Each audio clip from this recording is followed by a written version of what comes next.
And my name is Michel Desmarquet. Certain of you saw me, certain never seen before. And I have to thank you very, very much to be interested on what's happened to me in June 1987. And I'm sure you're all here because you want to know more about it. I know a lot of you read the book. You are dying to ask questions. We will do the question at the end of the lecture. Don't worry, you can ask plenty of questions. Now, for those who haven't read the book at all, how many of you didn't read the book? Yeah, good, few, okay. So I have to start from the beginning, which was during the night. I was sleeping very quietly in my little hobby farm over there in North Queensland, when suddenly I wake and I was thinking it was the morning, you know, ready to go, fresh, like you had a good night's sleep. Then I went to the kitchen, and in the kitchen I was surprised to see it was 12:30. I dressed up. At that moment, I have to explain to you, because people don't understand really, maybe in a book. At that moment, I became like a zombie in my own house, like if I was telepatized by something, hypnotized. Then I wrote a note to my wife, darling, I will be away for 10 days. Oh, why did I do that? It was like two Michel, one watching the other, doing that. I put the note under the telephone. I turned around, I went under the veranda, went down there, and down the stairs, and at the same time I call it backyard. It's not backyard, it's sort of bushy stuff behind the house because I live next to the rainforest. And I continued to walk. When suddenly under my feet, the ground became bluish, reddish, everything distorted. At the light of the star, I could see the house distorted. The philodendron, which is, somebody knows, is a beautiful plant, on a tree next to me, started to distort it. And I said, oh, sort of waking up. What am I doing here? I'm sick, I want to go home. And at that precise moment, I've been lifted from the ground and passed on another dimension. At that part of the book, the translator said to me, oh, because the book being written in French originally, and my English is not good enough to write directly in English, unfortunately. And translator said, Michel, you should change that part of the book, because suddenly you are in your garden, after that you are sitting on a rock somewhere else. I said, I'm very, very sorry, I prefer to explain that later, but I can't change anything in that book except the postscript, which is really what I think about it. That the rest have been forbidden to me to change one word of it. So I can't change that part, even if I don't like that part myself. So what's happened when suddenly I appear, as I say, in front of a huge human being, 10 feet high, who look at me with a smile, a transparent helmet, and say, oh, everything will be all right, Michel, in French, which is my own language. I say, you must be joking, I'm dreaming, because we are in Australia, first of all, why do you speak to French to me? And she said, I say, we speak English here, and she says, so do I in English. So I say, that's it. It's a dream, I'm going to fall upon a carpet, I'm dreaming, I'm in my bed. And she said, no, no, no, no, no. You are not dreaming, we don't want you to think you are dreaming at all. We came to pick you up physically and to make you doing a trip which nobody ever done, at least on this century, on this planet. You have to remember, all of you, that sentence, because later in a lecture we are going to use it. It's very interesting. If I don't use it, because I can forget, there's so many things to say. At the question time, you remind me about that sentence. Now, what's happened? I was in a different universe. I saw people passing a bit further in last century costume. And I say, who are those people? And she said, we are in a parallel universe to Earth. Here the time stopped. Those people are there for hundreds of years. If you stay here 200 years, you can go out, example, and look exactly the same age 200 years later. I didn't understand correctly at that time, but I explained that, of course, in a book very, very well. The parallel universe is a sort of curse all around the planet. Now I'm going to explain to you something. The planet Earth. Everybody heard, I hope, about the Bermuda Triangle. And simply, around the planet, you have a parallel universe turning around. And that parallel universe, if you remember the Bermuda Triangle, by the way, is a place where people say plane disappear, ship disappear, people disappear, object disappear, birds disappear. So many people say, oh yes, yes, it is the UFO. It is what they call a flying saucer, picking people and kidnapping them. It is not. It could, because it is UFO, which are different of my aliens, but it is not that. Some other people say, oh yes, it is the Pyramid of Atlantis which trapped people. It's also false. It is simply the parallel universe is flipping like a sheet of nylon in a wind and sometimes touching our universe more often on the place of that Bermuda Triangle, that place in Atlantic. It is a very well-known place. So each time if the parallel universe touches that place, it's at the same moment a ship, a plane, a human being passed, disappear and trapped in a parallel universe. The parallel universe is a different dimension of our dimension. So when you go there, also you are trapped, as I say already a few times. And as I talked to Tao, it's a curse, difficult. Some people came out of it by accident also as they went on, and they are fortunate. Some became amnesia, they don't remember what's happened. Others came also out and they don't want to talk about it because they say, if I dare to talk about what's happened to me, everybody is going to think I'm a cuckoo. And some people even take me for a cuckoo. Do I look like a cuckoo? You can't tell it by looks. Very good. Like the cover of the book. Okay. Now, at that moment, Tao told me that, and she said, we are going to take you for a trip, as I said before. And I said, you must be joking. What for? And she said, you are going to witness what we are going to show you with your physical body and report it in a book. I say, you must be joking because I'm a gardener. I'm not a writer. Why don't you take a writer or a journalist? You had good writers, she says. That's a good question because Plato was a good one, but he's dead long time ago. Victor Hugo was a good one too, but he's dead also. And the journalists are making too much of sensationalism.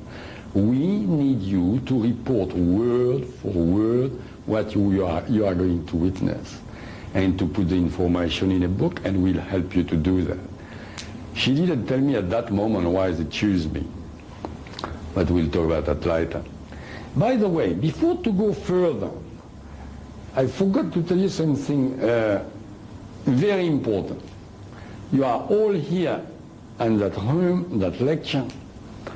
We are going to talk about astral body, astral travel, space travel, stars, Big Bang, and so on and so on. Thousands of books have been written on that. I am sorry, but all those books are theory, which is very good, like the theory also of Darwin's theory. You have a lot of theory, plenty theory. It's all theories.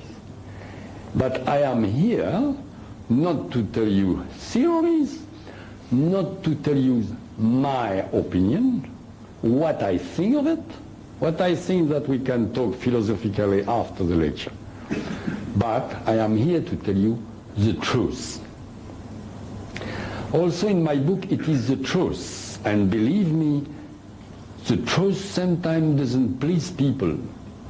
If you see a beautiful lady and you tell her, you are an ugly bitch, she is going to laugh at you.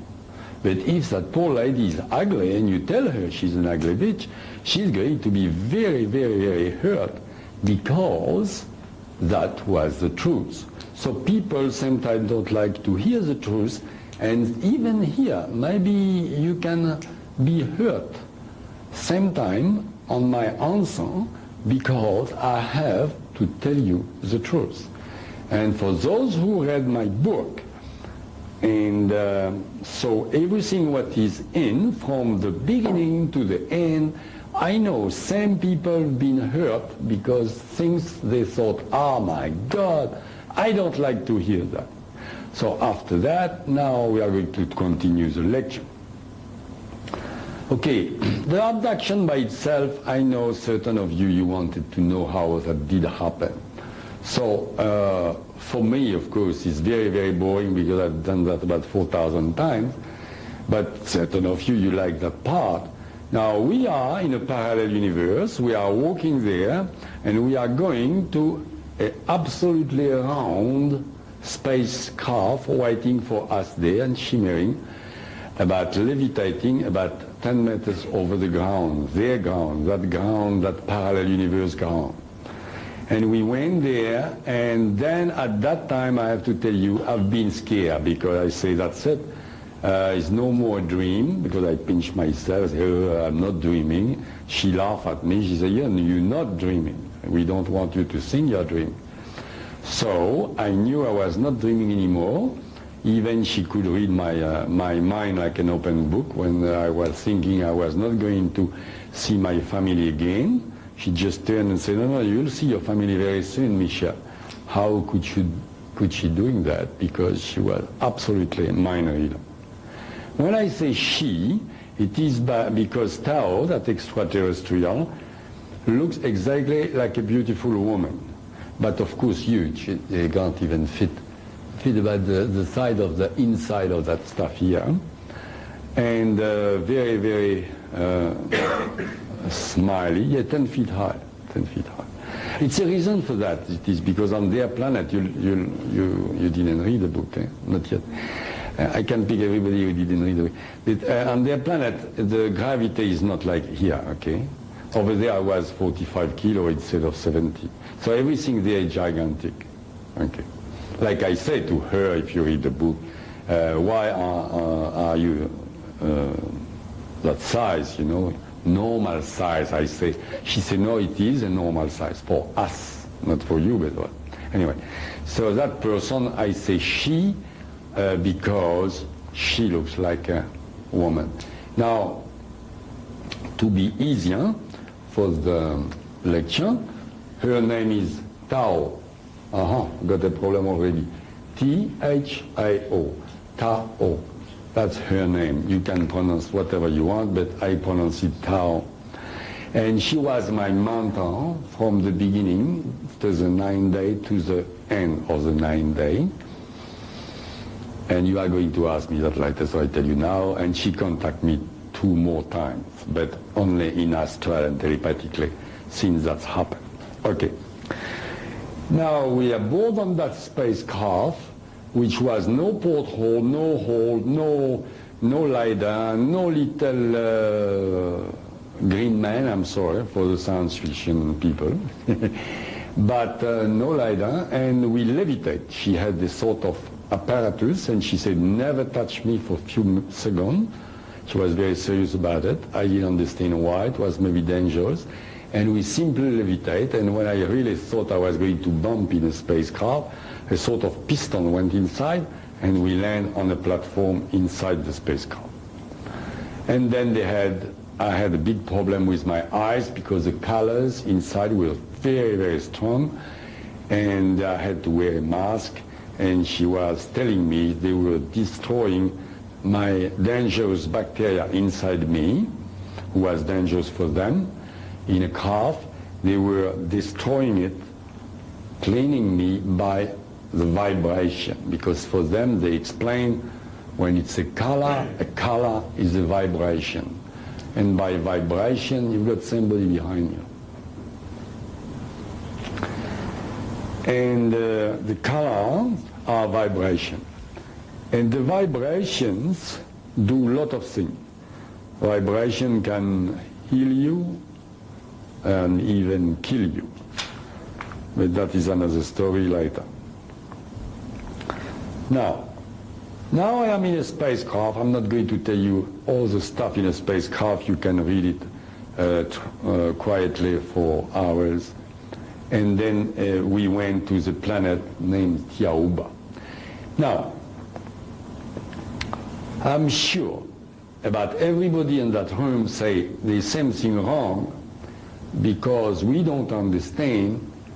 The physicists explained to us is the galaxy and the universe so big, stars and planets are light years from us.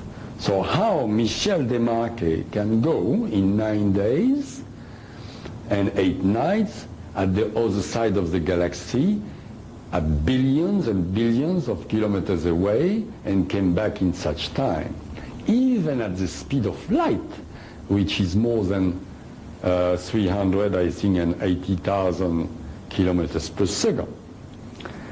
And you are right, because it is impossible. Is it 380,000 kilometers per second? Yeah. 186,000 miles per hour, 300,000 Pardon? Yes, 300,000 kilometers per second, 486,280. Oh, yes, that's it. Thank you. The bad sense. So even there, you can't do that. And it's quick. Can't do that. So how did I do it? I didn't do anything. They make me doing it. Okay. Those people simply know how to transubstantiate. Maybe you never heard of the name. Don't worry, because I talked to scientists on that planet. They're very interested on me. And they didn't really understand what it was either. So you have transubstantiation, which is not transformation. Everybody knows transformation. Which means substance. Transubstantiation. I explained to you, it's very simple. That table, the building, has vibrate at the speed of light. If you have the technology to accelerate the vibration of this table or this bottle, whatever you want, take the table. You have the technology, take the board of accelerate the vibration. The board is going to disappear in front of you. That invisibility. Now, at that moment only, if you also have the technology, you can, when the board is invisible, transport that board on a moon, example. Just like that. Over there, you slow down the process, and the board reappear on the moon. That is transubstantiation. Believe me, those people do that with the entire spacecraft. We were 13 people aboard, 12 astronomers, if you want to call them astronomers, inside the spacecraft, plus me, and I didn't even feel it. But don't think it's work like that. They go first at the speed of light, then they go in a space, and then very far away, because if they do that, example, in our solar system, they blow up. Everything explodes. They would have a terrible accident. So they do that on the middle of space and reappear at the other end of the galaxy or wherever they want to reappear. But they really slow down the process there. So finally, to tell you, if we talk about our time here on the planet, I spend about 16 of our time, our hours, in a spacecraft to go and to come back. 16 hours. Now when we arrive, I have excuse me 1 minute. You better stop. I have to take Steve. Steve? I'm terrible for that. Sure. Yeah. Yeah. You put 1 minute. Light on. Later on you're going to put that one when I tell you, and when I tell you, you continue. Is that one or what? Yeah, okay. So after all that time, and 16 hours, we didn't waste any time, because Tao told me lot of things. For those who read the book, I couldn't be absent very much, because it's a universal law. I could die to be on planet of different category. So they had to hurry up to give me information. So we didn't stop. In a spacecraft full of information. Then finally we arrived at what I wanted to call Golden Planet, because I saw on a panel, it was all television panel, there's no porthole there, and we can see, and we saw a planet coming, which was their planet named Tiaoba. Now, I wanted to call the book The Golden Planet because I call a chapter Golden Planet. It's a sort of golden mist around the planet, like you call the Blue Mountain here because you got a bluish mist, but that it was a golden mist. It's beautiful.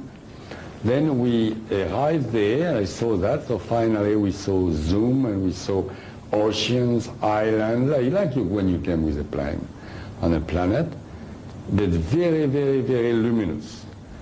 Then finally, steady, we land, and on the panel, I've been very surprised, but I wasn't surprised, I was surprised, and I saw half egg on the ground like that. All like that one, all like that. I said, what is that? You've got eggs, you don't have building on that planet. She said, it is our building. They are named on their language, Doko. Dokos with an S if you want to. Dokos, phonetically what they call them, Doko. And she said, no, Michel, they're not eggs, they are our building, they are force field. We build a force field, and we use it as a building for anything, the sun, the rain, the wind. And it was amazing, but she says that's not important. As I said to the lady before, the importance here is the gravity. We are gigantic because we don't have the same gravity. You have two problems on our planet before we go out. The first is you are going to be unbalanced because on Earth you were 70 kilo, and with difference of gravity you are going to jump a bit and be about 45 kilo. The second is more important. We are going to give you a mask to cut 75%. 75% of the luminosity of our planet. It was terrible. The luminosity was very strong, and I could be blind. So they gave me a mask, and then finally we disembark, I can say. Then I got the shock of my life, of my ego. Because I say, oh my God, I'm an alien here. I'm going to have a red carpet, television, journalists and all that. Why not? Nothing, nobody. We were Tao and I. So I got a shock. My ego been hurt. I'm only joking. It's true, a bit. Okay, and we walk to what I call, and they call a lativok, but I call that a flying platform. That's the shape it is. And you can sit down here, and she sat down here. It's about 10 feet. Yeah, 10 feet, 3 meters about diameter. She took an apparatus, and we start to fly. Can I have the gravity stuff? There's one slide of gravity, anti-gravity. Yes, that my friend in the University of Melbourne prepared all those slides, and I use them in each. We are going to make, yes, a little stop here and explain what it is. You know, a few months ago, finally, they make, some people, as you can read that, make an experiment in Finland. And as he say, my friends say all the time, many things happen by accident, many discovery on Earth. And a few months ago, that experiment was, I don't know what for, that machine, and it was in a university over there at in Finland, Tampere. A guy came in the same room they were doing the machine and smoked pipe. Finland, they smoke pipe. Here they don't do that in university.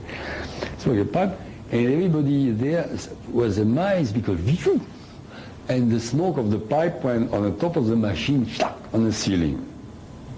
Very fast. You can tell me the smoke go like that, but not fast like that. That's funny. So the guy, you know what's funny? Huh?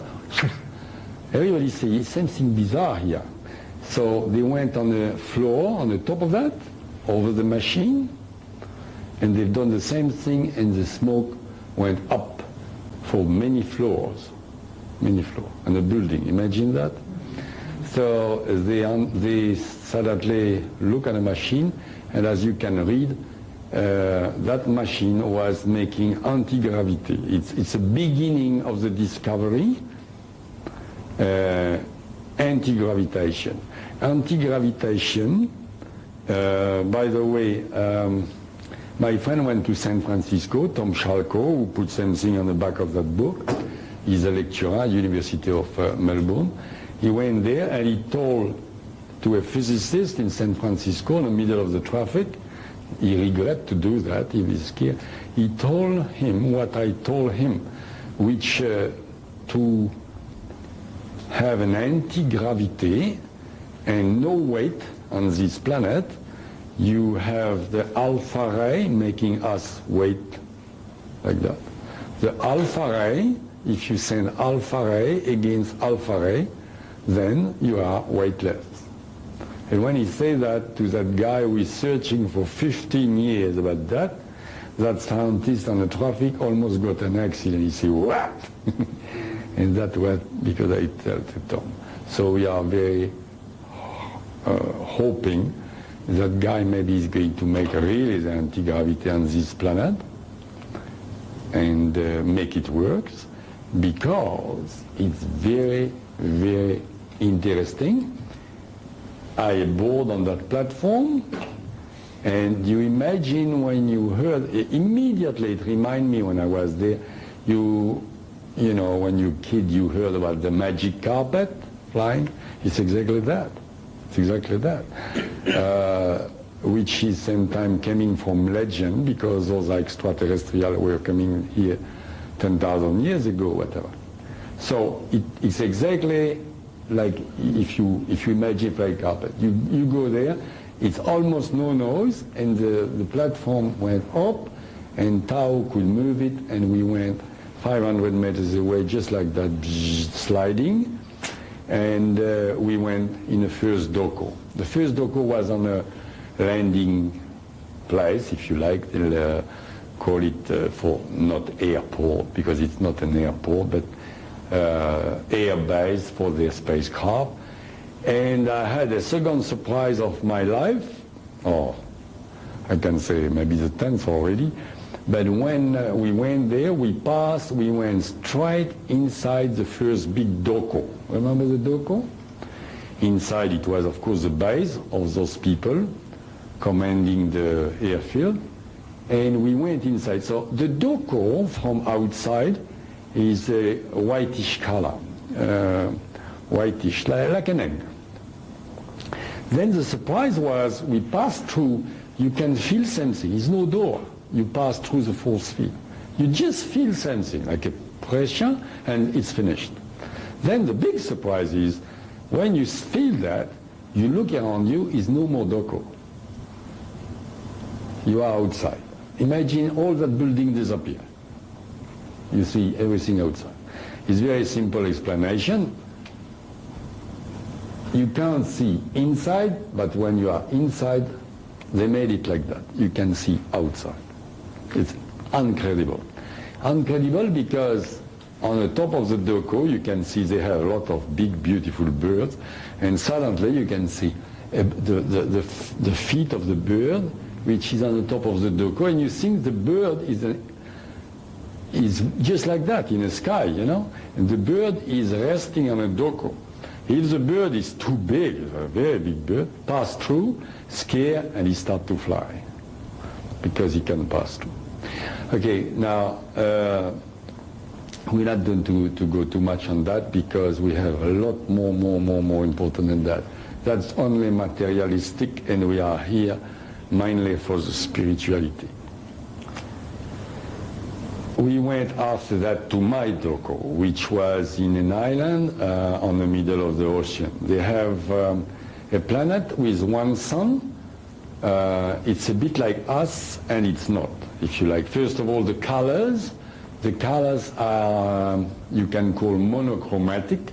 Instead, we have colors like we have, everything is mixed up, the monochromatic, and everything seems to be lightened inside, like you see a leaf of a tree, and you think the light is inside the leaf of the tree. It's very difficult to explain, as I say, the book's very difficult, but it is absolutely magic and beautiful.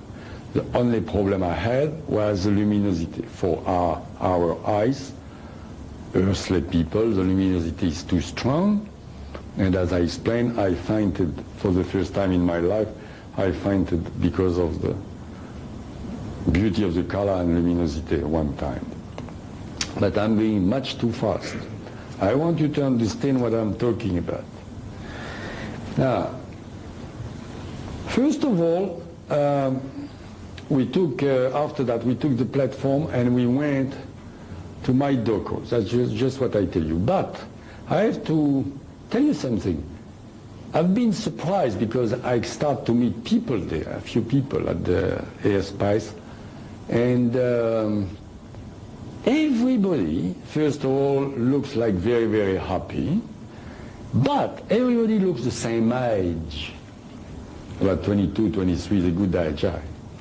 So I was wondering, and of course Tao reading my mind all the time say, yes, Michel, it looks like that because we prefer to look young, and we have the secret and the knowledge of regenerating ourselves at will. Could you stop for a second? We flew, as I tell you, we passed over the sea with always that flying platform. I saw beautiful bird, we passed through the forest, and finally the ocean, and we went to what we call, she call, I call, my doko. It was a doko, that's like that. By the way, everybody saw that doko we show at the beginning. Everybody understands that photograph have been, can you show the doko again? That photographs have been taken by NASA on the hidden face of the moon. I know in a hidden face of the moon is alien bases for very long time ago, for thousands of years. And it is very interesting because as you see, that photograph is by the NASA, the American. Yesterday on television, her name, Kirian, told me I should talk to NASA, by the way.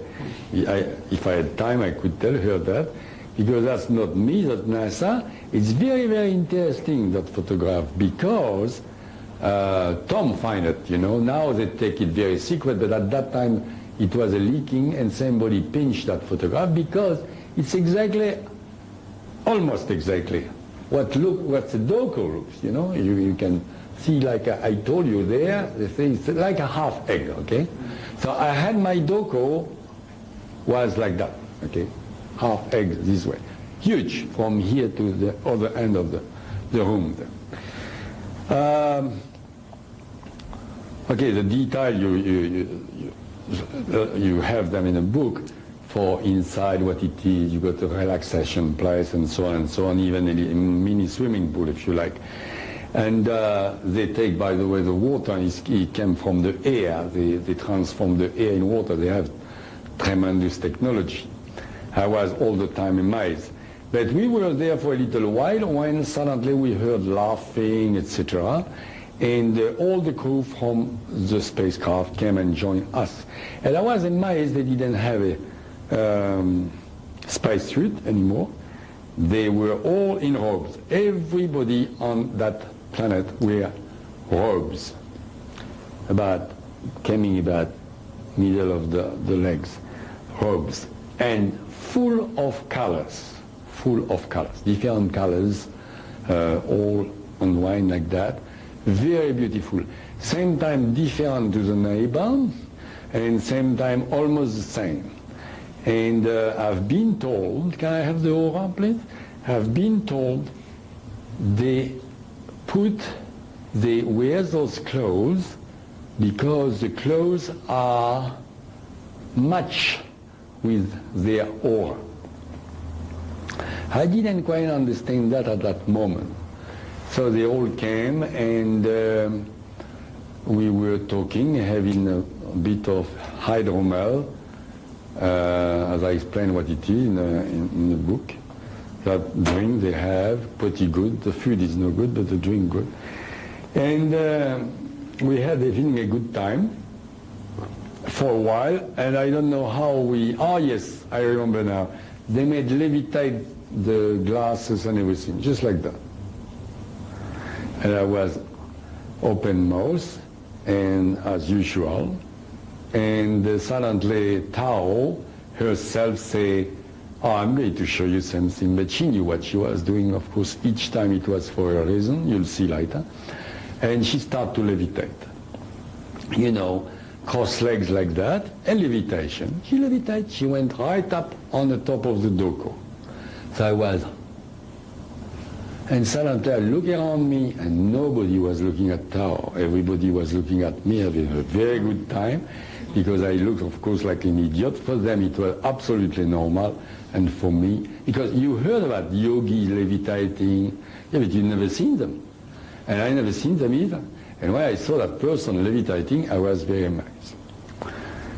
Okay, then everybody went, and I slept in that doko, and the next morning, Tao came to me, and I had my bath and everything, and I had the suit they gave me, they built specially for my size, space suit, and she told me to not wearing it, and she gave me a robe at my size.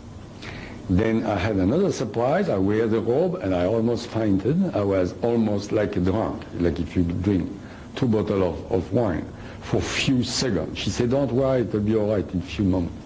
What's going on? She said, "No, it's simple. It's very simple, Michel. We give you that robe, and we build that robe, and the color of the robe being match with your aura. Can you see the aura of that guy? That's the first photograph.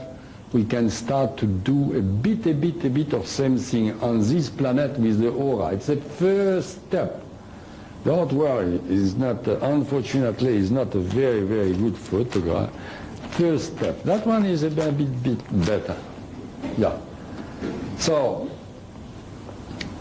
she explained that to me, and I was amazed. I didn't really understand what she was talking about.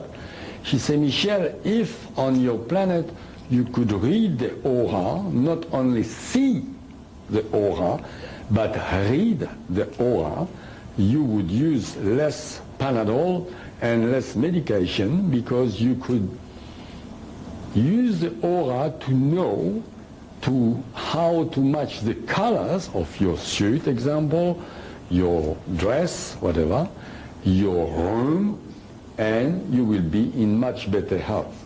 But what is the aura? Many people still don't know what is the aura. The aura is simply, okay, this is the first step, is very, very bad photograph, but the aura is simply the emission of rays coming from the chakra. Here you can see that guy got that chakra, which is on the top of the crown, is pineal gland. That chakra is a bouquet, we call. That's the second chakra. Here, third, the photograph has been moved here. Third, 4, 5, 6, 7. Okay, those chakras give an emission. We are going to talk about that a bit more later, because for the moment I want to be nice with you and give you quick something else. You're waiting for it, or you don't. That's what happened with the robe she gave me. I was so happy with that robe. Incredible. By the way, we got a little stop here to tell you, my friend in Melbourne at the university who is interrogating me, asked me question about that famous robe, made that shirt. That shirt exists. By the way, I got it. I'm not going to undress for you, but I got one here under my, and give me a lot of energy. Believe me, I can't sleep with it. That is with the chakra. We'll talk about it later. He's done that, and of course made a photo montage and put that new cover. But this shirt is a sort of things working on this planet now with the chakra and the color. It's 14 different monochromatic color. But he's a scientist. He's done it in Melbourne. Now, that's why that shirt is very brilliant here. But that's the work with the aura. Now, aura. Remember, I am in my doko. I wear my robe. I don't want to confuse you. I wear my robe. I'm so happy. She laughed again. Oh my God, she said, etc. And she tell me about the Panadol and all that stuff. And she said, now we have to hurry up because they're waiting for us. I said, who is waiting for us? I didn't dare to ask. And here we go. We embark on that platform, flying platform. And we went to the ocean again. And very, very fast, that platform can make a force field around it. You can't even feel the breeze. And we went to what she called the city of the 9 doko, which is dokos like that, very big doko, this form, and we went there. Then we walk, and finally we stop on the front of a big doko.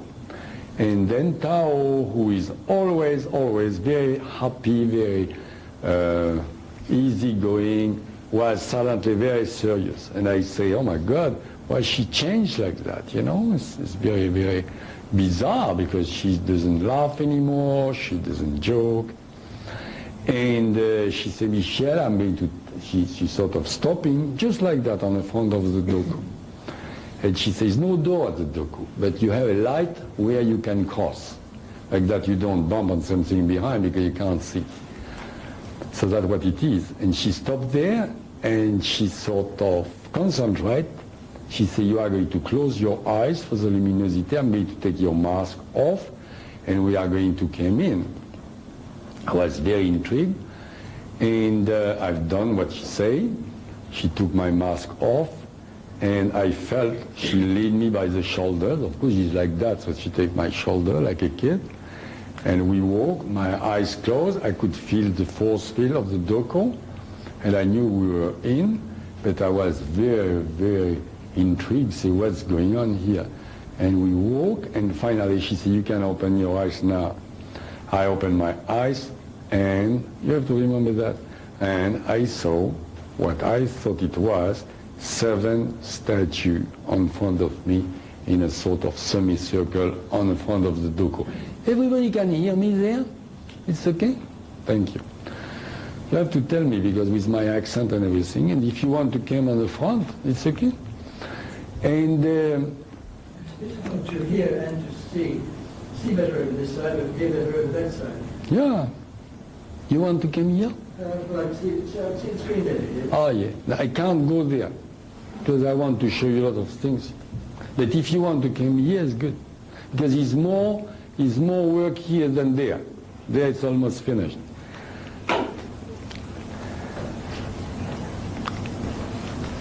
And I look at there, and it was 7 statues, all wearing the famous robes, all sitting on different color seats, all also with different colors, very important.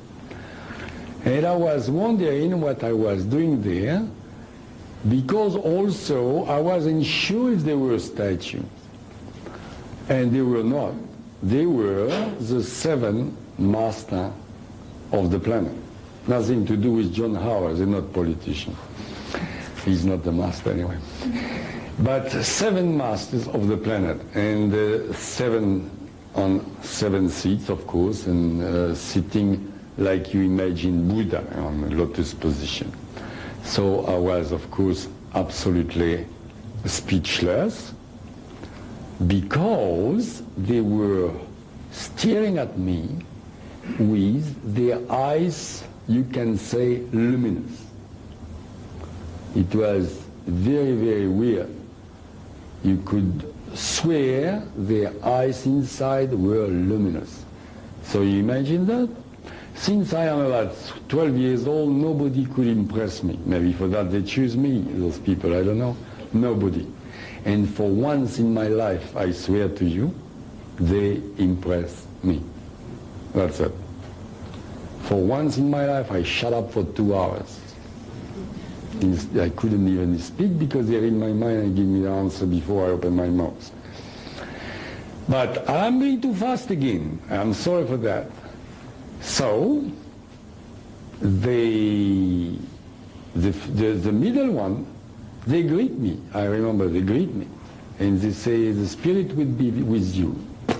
The other one in echo says the spirit will be with you. And then they never talk anymore. But the center figure start to levitating and came to me. In levitation, remember when I told you Tao levitated when on the top of the doko? She'd done that because she wanted to show me what it was, the levitation. Because if she wouldn't show me before, when that guy was levitating and coming straight to me, I would do, you know, ha! And over there, even there, they are very, very great master, and you have to respect them. Tao, everybody there have great respect for those ones. They are almost like gods, if you like, you are going to see. So he came to me, levitating. Instinctively, I closed my eyes. He came over me, put his fingers, imagine they have a huge hand. After that, Tao told me, he put one finger like that, one finger like that. I closed my eyes and I smell a sort of incense, a smoke inside me. Impossible to explain. And he left me. So I opened my eyes and I saw him going, but he changed a lot. He was in fire. Everything was burning, and I almost yelled. Tao immediately sent me a telepathic message. Yes, Michel, you can see the aura for a moment. I was seeing the aura. And I look at Tao, she was burning. And believe me, they have a tremendous aura. So when people on this planet tell you about aura they never seen in their life, now you are going to hear about it, and you are going to see some people are cheating you. Okay, that photograph there, of course, it's a very nice photograph, but we don't have the technology yet. But the aura, some people in a psychic expo tell you, ah, this little bonheur, it's a little aura like that around you. The aura is not like that. The aura, I always have problem with my stuff everywhere I go. I don't know why, maybe my karma. That's supposed to be a human being, if I can make that working one day. Is it? No, that's good. That's the legs and etc. So we've got our famous chakras, we'll talk about it. The aura is like that. Non-stop. Okay? Here you've got the bouquet, forget about that. The aura is doing like flames. That flame in 2 seconds later is here. And there, and there. It's like a fire. You put fire to somebody. Pardon? Flares. Yeah. Flares. Yes. Yes, flare. Non-stop. It's burning all the time. Why was that? Because the aura is the result of the actions of the chakras. A chakra sends emission, and that's make the aura. So that if you know how to see the aura and you know how to read the aura, then you can go to the source, which is the chakra, I'm sorry, and the chakra act on your glands. We'll talk about it later. For the moment, I was absolutely amazed, very difficult for me, because, oh my God, I didn't know what to think. So, one thing, the main thing I could see through the doko, all the doko was involved with that, was the pink color. And I learned later, the pink color is the color of love. So I can tell you something, they are very loving people, because all around those 7 figures, it was pink everywhere. Plus, of course, a lot of gold, which after that I learned is spirituality, and purple, but everything was golden around them anyway. Now, same thing is very important now. They were sitting on those 7 seats, and you could see them in front of me, same time almost became invisible and reappearing, okay? And it has been told later to me, they had a very big problem. Those masters are so high spiritually, they don't live on physical. They had big problem all the time to keep their physical body around their astral body. I hope you know what I'm talking about. But if you don't, you are going to know in a few minutes anyway. So they were trying to keep their physical body around their astral body inside. So same time they were disappearing. After a little while, the center figure started to talk to me, because also I forgot to tell you another thing. I would prefer to be naked in front of you now than the situation I was there at that moment. For the simple reason, I say, I am seeing the aura, and I heard in my life, if you can really read an aura, you can see if the person have bad thoughts or jokey thoughts or dirty thoughts. Or I didn't have dirty thoughts or anything, but you never have pure thoughts. So I say they can read all my thoughts, because they can read my aura better than I can do anything, because I just see aura, I don't know what's going on. They can read my mind. So I was absolutely naked and very impressed. And I said, but what am I doing here? I said to myself. I even not finished thinking about that. Finally, the center figure, that one who came to touch me, greet me again and said, Michel, we didn't bring you here with all the trouble it's doing, because you don't travel through space just like you take the plane from Cork Harbor. Here, just to visit the planet and to admire our planet, which we know already you like very much. You're not here as a tourist, you're here because you have a job to do, like Tao already told you. And he continued to speak and to tell me what's going on. So, first of all, they are watching us, those people, for hundreds of thousands of years. Time to time they give us a little push, a little help. And now we are at, everybody knows, pretty critical turn on this planet for many different reasons. Not only because we rubbish it physically, but also they are appalled, totally appalled, the way we act more materialistically all the time and not at all spiritually. Which doesn't mean you have to meditate all the day and go in the Himalayas, not like that.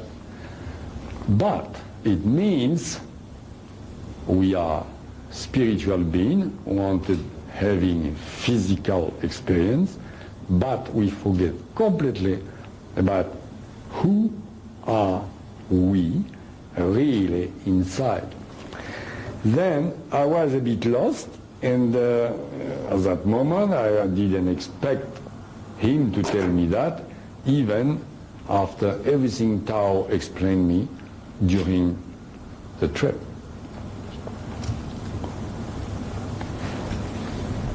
I'm sorry. What's happened? He said, I'm going to light you immediately and give you explanation. Why are we, he say, in that physical body? Why all that? Why the planet? Why everything? All those famous questions we ask ourselves for thousands and thousands and thousands of years. So he starts to say, Michel, at the beginning, before the Big Bang, famous Big Bang, was the spirit. It reminds me of the Bible, and that in my mind. So he said, yes, it reminds you. Before anything was the spirit. You can call it the spirit, you can call it God, you can call it the creator. That depends the terminology you want. Nothing to do with religion anyway. That was before the Big Bang. The spirit, if you want to call it the spirit, say, was no sensation, because it's pure spirit, no sensation. So the spirit said, okay, I'm going to create an instrument to give me physical sensation. I want to feel sensation for my pleasure. So the spirit imagine us, a humanoid form each time. That humanoid form, which is a human being, if you want, like that, same planet is a bit different, but always humanoid form, will be an instrument, physical instrument, says the spirit, to put myself in it. Myself in it. Difficult to understand that. What's that? The spirit. Yeah, but what is the spirit? Many people tell you that. What is God? Who is God? Is he married? Does he have a big beard? Who is God? Who is the creator? Who is everybody? What is the spirit? Wind. Nothing. Nothing. You can't see it. There is wind. But it is a spirit. Everybody believes it's a spirit. No, it's not. It is something. It is an immense, forget about thinking about it. We can't think with our, but immense electronic. Everybody on this century now know what is an electronic because you watch television. Electronic mass on the center of the universe, but that electronic mass, full of electrons, yeah, billion, is the spirit.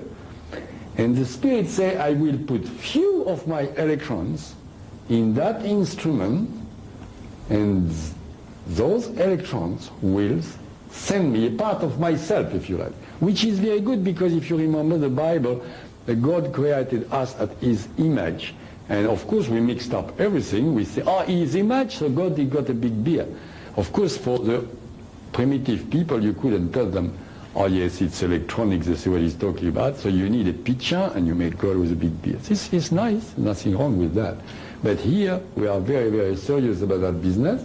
We're talking about that very great intelligence, put a little part, I need to see that, of his electron inside our physical body. But we've got a little problem there, not me, but God.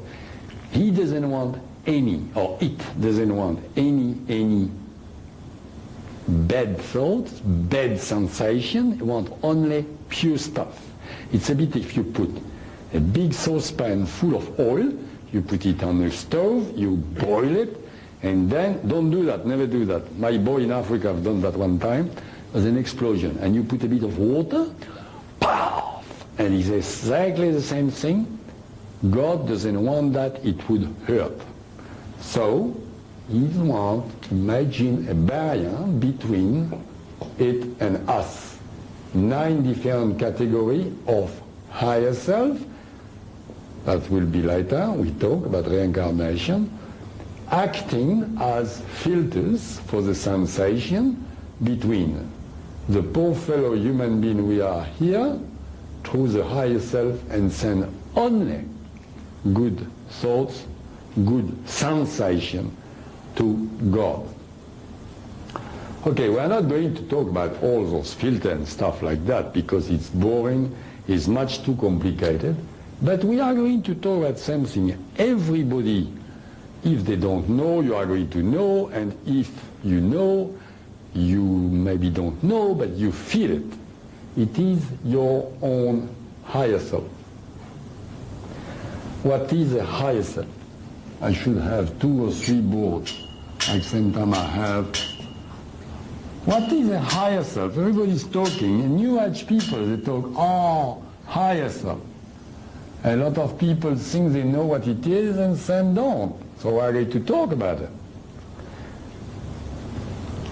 The higher self is simply also electronic. Now, I'm going to stop that 2 seconds to tell you something. Everybody heard, I mean religion, etc., about the soul, as I said 2 minutes ago, the spirit, somebody call it astral body, and if you call it spirit or soul, even in religion they say, yes, that's wind, there is nothing, it's just a spirit. I've got a news for you this evening, this afternoon. Inside your physical body, what certain call soul, certain call spirit, certain I prefer astral body, because it's the shape of our body. In this astral body, or soul if you like, you have not nothing or wind, but you have more than 4 billion trillions, imagine, of electrons. And each electron is able to memorize the whole books in Canberra Library, National Library. Imagine the possibility of memorizing. That, of course, is absolutely immortal, coming from God, disappearing when you die. It's your real self. It is your astral body. That astral body is made, of course, of 2 parts, one conscious, one subconscious or unconscious. Subconscious is better term, where everybody tell you, the doctor, psychologist, oh, it's in your subconscious. Subconscious is a word, I give you the detail. It is, yes, in your electrons, in your subconscious. Your brain being only a computer. All the memories are there, from reincarnation to reincarnation. When you die, that astral body go back to the higher self. But this time I'm going again, that's my problem symptom. Too far, too fast. Sorry. Okay. Every day now with the new technology the doctors have in a hospital, and more and more and more near-death experience people talk about near-death experience. You heard about that? Huh? A lot of people. Very interesting. After my lecture, a long time ago, I don't know, 2 years ago or so, in the Gold Coast, a young lady, she's about 23, she said, I heard about you, I have to tell you something. Okay. We went talk, and she said, you know, I had a car accident, and they say I was dead. And I said, oh yeah, I heard about that, I know about that, but people have different reactions. Did you see, some people say, I saw Jesus Christ. I said, did you see Jesus Christ? And she said, no. Because I talk too much, I should let her speak. She said, no. I said, did you see Buddha? Some people say Buddha. She said, no. I said, did you hear music? She said, no. I said, so finally, what did you say? And she said, oh no, it's very simple. I've been there and I went through a tunnel and I went in a big light. Very, very big light. Full of love. And I said, oh my God, what I'm doing here, please, my boyfriend needs me. Can I go back? And here I am, I'm talking to you. Oh, good, good. And I said, oh, it's simple, you saw your higher self. My higher self, what's that? So that girl didn't read books, didn't know anything at all. She never read about anything. She couldn't try to, take my attention, fool me, do something. She was absolutely sincere. She didn't know what she was talking about. And she gave exactly the same description many books give, like the Dr. Moody took many witnesses about that. Exactly even if people tell you about Jesus Christ, sometimes it's their imagination. She said, no, I saw a silhouette, but if it's Catholic, it's Jesus Christ. Another one said Buddha. They didn't see anything. They see the light, and they came back, and like a dream, if you like. When you came back in a dream, same time you deform the dream at your will. So that girl didn't know anything. She said, just saw a light full of love, I came back. The higher self. She said, what? What's that? And I explained to her what it was, the higher self. And I'm going to explain to you, of course, in detail, because it's very, very, very important for you. It's very important for many reasons. It's a reason sometimes I make a joke about it, and you are going to relax with the joke, but it's true. If you, a guy who never heard of higher self, he die, go to the guy die for good, huh? Not just with the accident. Die, he's dead, he's on the bed there, and he go up, straight up to that light. He said, oh, never heard of it. He's scared to death. He's dead already. He's scared, came back. He came back like a boomerang to his physical body. Then he's next to the physical body. And he sees himself on a bed, and his wife is crying or laughing because maybe she wants to go with the neighbor. That's my joke. And, oh my God, he said to his wife, hey, what are you doing? What's happening? What am I doing here? The wife can't answer, the children either. Nobody can answer because he is in astral. But he can see himself in astral. See himself, the astral body, electronic body. And he can see his physical body, doesn't understand anything at all. So he panics, he asks, he says, hey, I'm here, what are you doing with my body? I'm here. What is that, you know? Etc., big argument. He turns around the house, and as a second joke, sometimes he sees his wife giving his own car to his brother-in-law, you know, yeah, so he's very upset. He says, that's my car. He got a problem. He got a problem for 3 days, the guy. He's suffering for nothing because he doesn't know what is there. Because the astral body turned around the dead physical body for 3 days. So he's going there, he see the light again, damn scared, came back, turned around the house, talked to everybody, nobody want to answer. So it's very good, people know that before anything happen in their life, and they know, it's very good when I talk about it, because it's nothing to be scared of. We are going now to talk about the higher self, that famous light. Now we're going to talk. That was joke without be joke, because that's for 3 days. Do you remember when Jesus Christ been resurrected? They didn't tell you 4 days, they didn't tell you 2 days, because it's a reason for that, because it is 72 hours. After 72 hours, the astral body go completely with the higher self. If the guy like it or he doesn't matter, because that's a universal law, it is a nature, and he goes there like you are attracted by a magnet, and he's finished. But between that, he can go around. Now, all that is explained in the book. But I wanted to tell you that. Now, I'm going to ask you a question before. Later you are going to ask me a question, and now I'm going to ask you a question. Anybody in this room had déjà vu? Oh, few. You never had a déjà vu? You know what is a déjà vu? I think I have had once. I haven't seen. So please put your hand up if you had. Don't be shy. Oh, that's better. Okay. Thank you very much. So, what is a déjà vu? Many people tell you, oh yes, I'm believing in reincarnation. It's my former life. Yeah, I saw that and that. No, I'm sorry, it's not true. Okay. Don't worry about the déjà vu. We're going to talk about it again. Explanation of the déjà vu. The higher self is an electronic mass also, of course, coming from the top.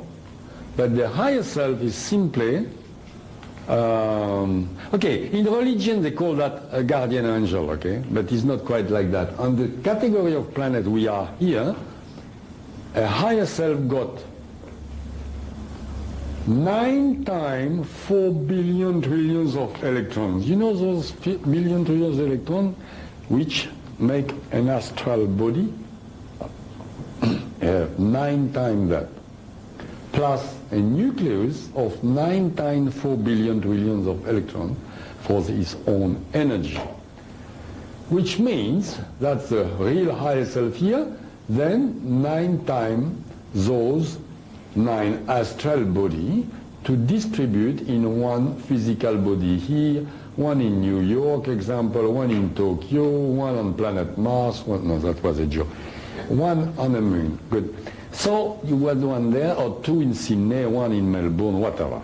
Nobody knows, except you can have, because people call that soulmate, and that's true. If really, really you have a soulmate, you can come from the same higher self. It's very difficult to know, except one we are sure of is the identical twins. The identical twins are from the same higher self. And you know, as well as I know, you don't need me to tell you that, is one identical twin is in Sydney, got an accident, physically, really, a shock happened to the other identical twins in New York or Paris. So, why? Because it acts like a walkie-talkie, boom, boom, going into the higher self and talking or giving sensation to that one in New York. That is sure. That was the higher self. So the higher self distributes the astral body inside of 9 different physical bodies on the planet, which now we are all here, and but all of us have 8 different brother and sister, if you like to call it like that, but astral speaking, 8 different other people on the planet from its own higher self. Okay, anyway, later we talk about it if you didn't understand. Now, how does it work? How do you came here? How do you, yes, I'm baby, yeah, baby, yeah, but how does it work? How? Because the baby, the physical body, all that, forget about it. That's all nothing. That's physical. What is important on all the stuff is the astral part, all those electrons, which is us. I hope now you start to understand what we're talking about, because we are that astral coming from there, those famous little electrons to send sensation, little electrons, the 4 billion trillions each of us. But for here is nothing, it's a drop. We are that part of God, if you like, that is inside us. I am my astral body. I shouldn't, it's difficult, we don't have the terminology for that. I shouldn't say my astral body, I should say me. Example, I don't know your name, so I have to take back me. Me, Michel Jean-Paul Desmarquet, doesn't exist, by the way. No. I don't exist like that. Me, astral body, talking to you is nothing like Michel Jean-Paul Desmarquet. I baptize Michel Jean-Paul Desmarquet, that physical body. But I am, of course you are, an entity going from reincarnation to reincarnation. And in this life, I call it Michel Desmarquet, maybe the last life was Napoleon. You know what I mean? He's nothing like Napoleon, he's nothing like Michel Desmarquet, he's nothing like Paul, Peter, or whatever. But it is that entity choosing a physical body exactly like you choose your car in a street. It is a very good comparison. You choose a car, you jump in a car, you drive the car. And when it's finished, the car is completely rotten, you go out of the car, you let rot the car to the wrecker, and that is your body going to the cemetery. You don't make a lot of fuss of that, do you? So we make a lot of fuss because we say, oh, my friend died. The friend didn't die at all, he's just there. Anyway, I'm going too fast again. I hope you follow me. But that is the astral body. And that astral body, me, example, I use my physical body for the moment because I lost already being in that vehicle, that car. I lost my ability to communicate to you telepathically, just by thoughts, because I am trapped in that physical body. and you lost yours too, because if we were all in astral here, I would do like that, and you would do exactly the same, and we watch each other, and every thought of mine, you absorb them, and I absorb yours. We don't even speak. And those people on that planet Yahuba, they don't have a pen, they don't have a paper, they don't have a book. If they want to learn something from somebody between them, they talk. Oh yes, they talk because they have physical body. But if they want to learn, they know how to do it. They just go like that, and they watch each other. You can say in 10 seconds, they absorb information of 10,000 words without talking. That great things, that the real stuff, because they are very, very, very evolved. They use their physical body not like us. If they want, they can die by will. They say, okay, I leave my physical body and go away and let the physical body like that. But that is a bit too complicated. I explain that in another book, because I notice more and more and more when I talk to people, they need more explanation. But for the moment, as I say, I go too fast, and I'm very, very sorry for that. I'm taken, and I want you to follow. Now, what's happened when, because the astral body is on another plane, the astral plane, same time for 1,000 years, 2,000 years, 15,000 years. And suddenly, that astral body, it's very complicated, you can't explain that, have a urge to rejoin his higher self, and then with the help of the higher self, call it the guardian angel if you like, see what they can learn in taking a new car, a new physical body. Then the higher self, listen to that now, we're going to talk about the déjà vu. The higher self helped that part of itself, which is that astral body example of Michel, say, okay, I'm going to show you a scenario of a life you can have on the planet Earth. And it shows a scenario. Be careful when I say scenario, because it's just a scenario. You can change many things. It's not compulsory to do it. First of all, you have a free will. So we are going to compare, because to make you understand, you have to compare with things we know.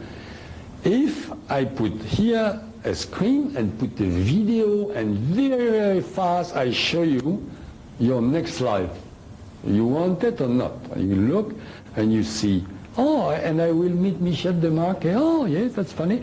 And I see that, and oh, yes, those people, I can choose them like my parents, my brother and sister, wife, blah, blah, blah.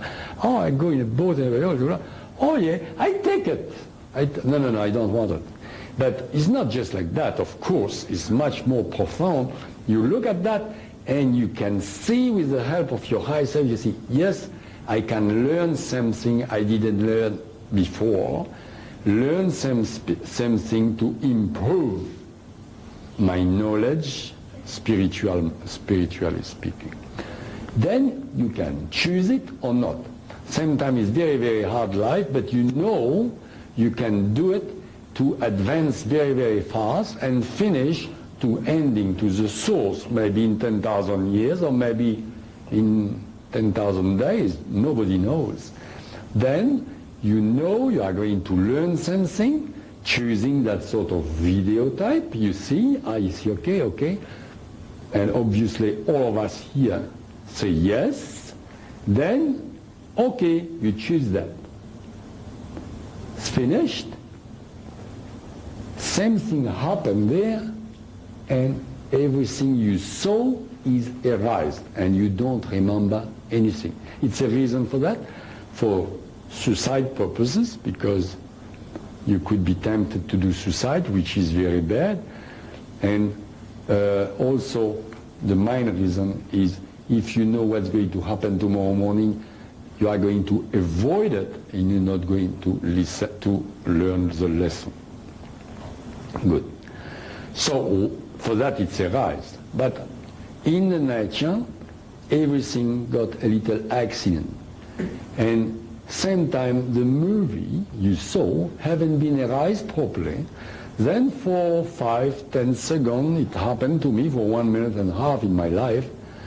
You say, oh my God, I saw that before, I saw that. And that is a deja vu. Because a little piece of the video haven't been erased, and it is the part in this life. Believe me, I went in Atlanta, in America, in '95 to launch my book there, and I had plenty deja vu. I was sick of it. I don't like Atlanta, and no wonder I had deja vu, because maybe my electron, I don't know, it was sensing in, and I had plenty deja vu. I was very uneasy with that, and I hope nobody could have so many bad deja vu like that. But it is, a deja vu is not a memories of a past life, is just a bit of your movie which is not erased properly. Good, you got that one. Eh? Well, that is now before to come in the womb of your mother. So you choose everything now, okay? Then, of course, you came inside the womb of your mother, and you choose your mother, you choose your father. Contrarily, as the people thought long time ago, they said, oh, we don't choose our parents. It's absolutely false. We choose our parents. That's absolutely false. Now we've got those people who was born. We talk already about the death. And later, you can ask, of course, plenty of questions, because it's so many things about to talk about. But I have different things to tell you. Because that, okay, our purpose on earth, to please the Great Spirit. We are, I would say, without being rude to God, but we are a bit trapped by His fault, because He wants sensation, He created us, but it is like that. What do you want to do? It's like that. We are a part of the mechanism. We are also, you know that, a part of, because, oh, by the way, when God imagined the man, He imagined the planet, imagined everything, and suddenly one day He triggered the biggest atomic explosion that ever happened in the universe, which was the Big Bang. Okay? So the famous Big Bang, I wrote my book and published in 1993. 2 years after, the scientists say, oh, by the way, the Big Bang is not a theory anymore. You know, we know, you know. Thank you very much. They didn't read my book, but they discovered it by itself. So, but I say that before, because as I tell you at the beginning of that lecture, I don't say theory. Now, there's a lot of different things also. They are going to learn, the scientists. We are going to talk about it now. Continent of Mu. You don't think we are really the first civilization on Earth? Of course you don't. And you are right.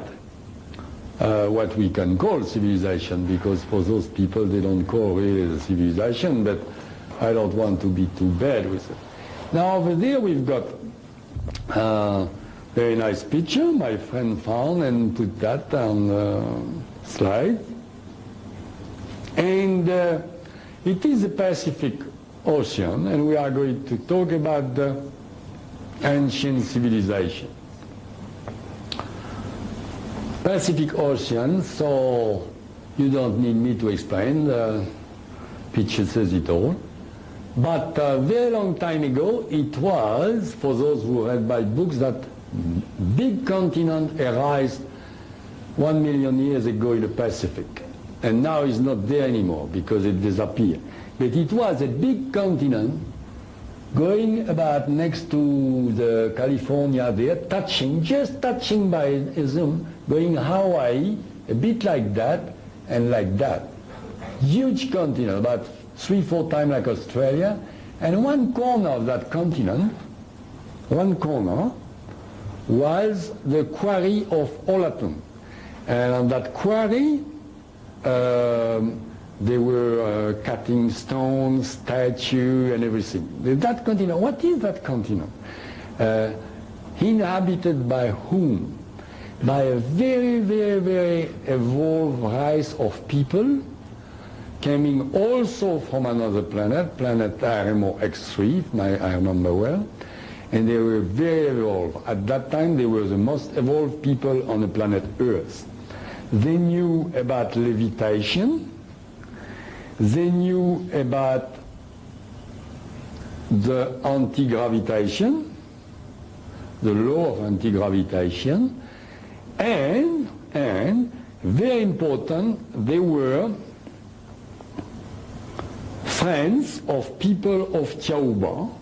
Not only friends, but people of Tiaoba were visiting the king of Mu in Savanasa with their spacecraft openly, which I wish they would do. Like that I wouldn't look like a liar or like a cuckoo when they interrogate me on television or even on the street, because when you say to your neighbor, been abducted by aliens, they say, try that over the fence. It's, you know, he thinks you're cuckoo. So I say to Tao, why don't you do that now?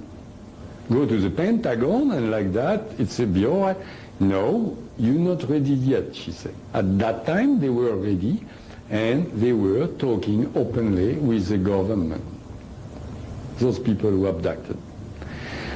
Being gigantic like they are, being very friendly, very nice people, the artists on the continent of Mu asked the king if they could, by stylized statue, make statue on memories of those people coming by spacecraft. And the king accepted, and they've done lot of statue on the quarry of Olatam. Now what's happened when the continent went down the water? It's happened then 1 on 10 parts. The quarry was 10 times bigger than Easter Island now, and it was no Easter Island. That was, you understood that already. That was a quarry 10 times bigger than Easter Island, and now it became Easter Island because everything sank under the water. The scientists can go down there, find plenty of statues they want to, and the statue you find on Easter Island, even many scientists say, my God, how, where they came, what for? They were simply ready to go and to be shipped and put all over the continent. I saw them in Psychosphere. We'll talk about that later. So, the statue you see now in Easter Island are the remnant of the statues they were doing and shifting. Now, how can I have Easter Island statue? Also something very interesting. If you look in an encyclopedia, you got 7 statues. Yeah, that one, that's good.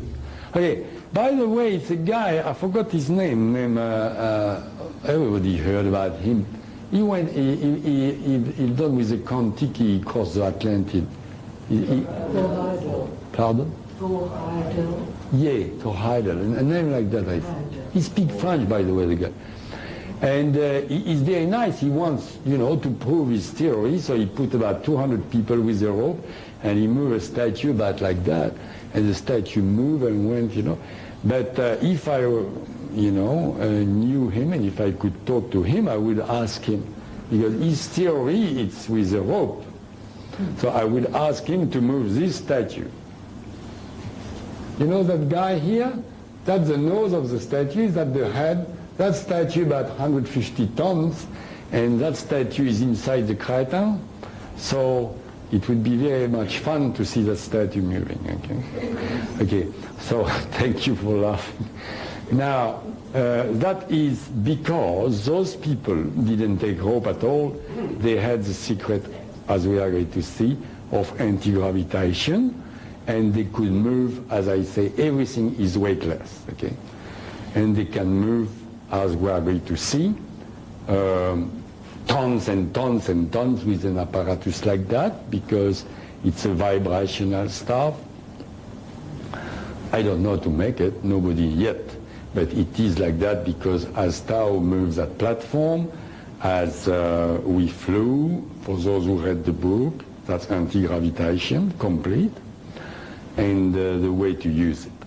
Now, those people, yeah, it is very interesting to see also, I didn't notice that, but excuse me, Tom, the seventh one, Tom made my friend put that slide, and if you remember, I told you the seven master of the planet, and there in Easter Island you've got seven statues like that. It's very interesting, very interesting, very interesting. But that is normal. For me it's normal. It's interesting for you, but because I know what's happened, okay? Seven statues. Okay, of course it doesn't look like my people because it's stylized. Those sculptures very difficult. Stylized statue. But it looks like them because it's gigantic. Okay. Now, that's for Easter Island, but that great civilization of people, very great civilization of people, civilized about all the planet. Same went by South America and civilized through the Amazon and passed through and civilized and went to Atlantis. Atlantis went in Greece and Greece in Egypt. And the other one went by Burma, and finally India, and went to Egypt too by the east. Those people had so great civilization they could speak with other planets from the planet Earth. So some people here say, what is he talking about? He lost his marble.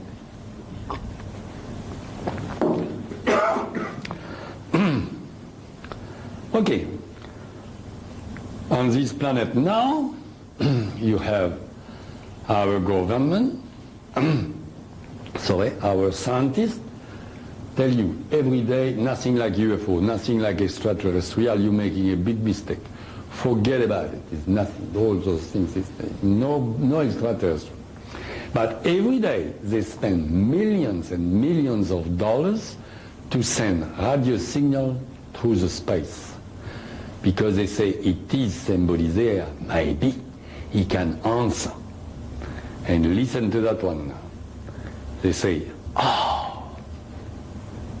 we are going to send a radio signal, and they build a machine, and they send the radio signal. Hello, we are here, planet Earth. Hello, how are you?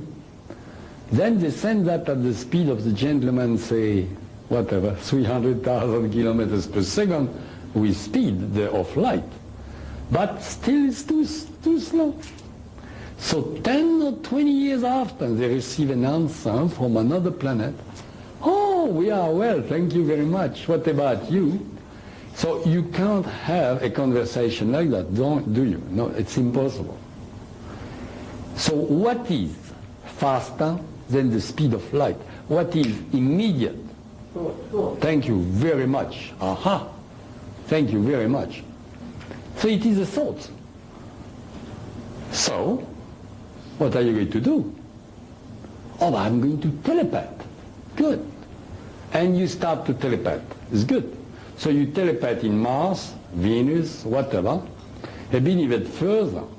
But you are a poor human being. You are in a physical body like that. Even with your astral body, you don't have enough energy to go to the end or the end of the galaxy. I'm sorry if somebody thinks the contrary, but it is what it is. And you don't have enough strength, the pyramid please, enough strength to communicate very far in a galaxy. Then those people of Mu, they had a knowledge and they knew how to build. Don't worry, that one is from Cheops. But on the continent of Mu, before the destruction, 14,500 years ago, they had the knowledge from their planet and they built the pyramid. Be very, very careful, everybody here, of what I say. I didn't say the pyramids. I am talking about the pyramid of Cheops for the moment, but in Mu, that continent, they had a pyramid 3 times bigger than that, but exactly the same scale. You know what I mean by scale. If that one is 100 meters, the other one was 300 meters, 200 like that, she was 600, whatever. The exact dimensions very important and the orientation. Why? Because the pyramid is made a certain way to make inside the you call that the chamber of the king, or king of chamber? King chamber, thank you.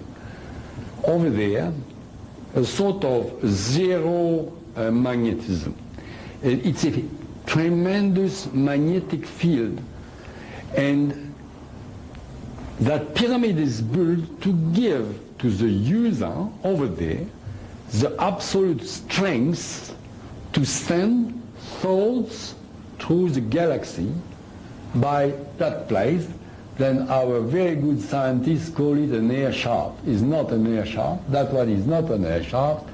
And nobody, of course, could find a mummy here because it never been any mummies there, and it will never be, because even in a sarcophage, they were lying alive, meditating, and sending thoughts. Now, it's something very important. It's so much force, magnetic field on that pyramid. First of all, many people don't know that, in each lecture I ask, if somebody know it, just telling me, it's forbidden to any plane on a planet to pass on the top of the pyramid, because it's the Great Pyramid, because it is very dangerous, because by magnetism everything electric and electronic stop. For a few seconds it can be very dangerous, so it's forbidden. The second thing, inside the pyramid, people tell you, example, oh, I spend a night, or I can spend 15 days in a pyramid. That's a lie, because you die, because you can't do that. And I heard so many stuff like that since I came back. And I was in Phoenix, Arizona, in United States of America. I was talking about on the radio. 3 hours on the radio. Fortunately, it was plenty of advertising. I had a cup of coffee. And between a break, the journalist said to me, I'd been with 7 of friends. We went in a Great Pyramid. We spent the night. I said to myself, that's it. Another liar. You can't spend a night in a Great Pyramid, from what I know. But he was not lying. He said to me, and the next morning we were sick like dogs. I say, that's become interesting. He told me they were with, what do you call it, tape recorders, camera, everything been erased, and they were very, very disappointed because of the magnetic field inside the Great Pyramid. So that Great Pyramid was, I'm talking about Mu, but of course the Great Pyramid now we're talking about that one, is a cosmic tool. You can contact different galaxies for the user who knows how to use, by telepathy, can contact worlds very, very far away and have a conversation, telepathic conversation at the other side of the galaxy. That is the great explanation of the Great Pyramid. Now, can I have the photograph of the Great Pyramid? Now, how did they build the Great Pyramid? Oh yes, by the way, we are going to stop and a bit on that subject and do something very interesting also, of course, for everybody. I don't know if people yesterday saw me on television and Carrie Ann say, do you have any proof? Do you have any proof? But I missed for about 1 minute. In 1 minute I could tell her, I was telling her the proof are in a book. Because, because, as I said before, when I was with Tao, the first thing I said to Tao, nobody's going to believe me. I hope you give me, a piece of metal or something. She said, no, we don't give you anything because you're very good to disprove on Earth. If we give you a proof, even a piece of metal, any scientist can say, oh yes, that metal doesn't exist on the planet Earth, but maybe he got a secret alchemist who's done the metal for him. So they won't believe you anyway. But she didn't tell me. I was wondering why she make me put all those information about pyramids, life on Mars. You remember the life on Mars on the first chapter? Maybe the first chapter, the second chapter. In just few lines I explained who were the people on Mars, what they were eating, and they were life on Mars about 1,045,000 years ago. 1,345,000 years ago. And I was wondering when I write the book, why always talking about that, the Great Pyramid, and so on, and sort of secret revelation on stuff. We talk and talk and talk about it on Earth all the time. And now I understand, that's what I wanted to say to Karen, I understand very well why, because every day, the proof I wanted became reality in my book. Not in a book, the proof are in a book because, example, nobody believed life on Mars. And now if you watch the television or whatever, our scientists say, we found fossils, certainly it was life on Mars, it's maybe still life on Mars, etc., etc. So every day I laugh because as a joke I say, open my book, read it and talk. You know, because now they discover things I put in a book. I'm very happy. Now, the second thing is much more spectacular. For people like skeptic, of course, nothing wrong to be skeptic, but people like Kerry, an example, to talk about here, say, okay,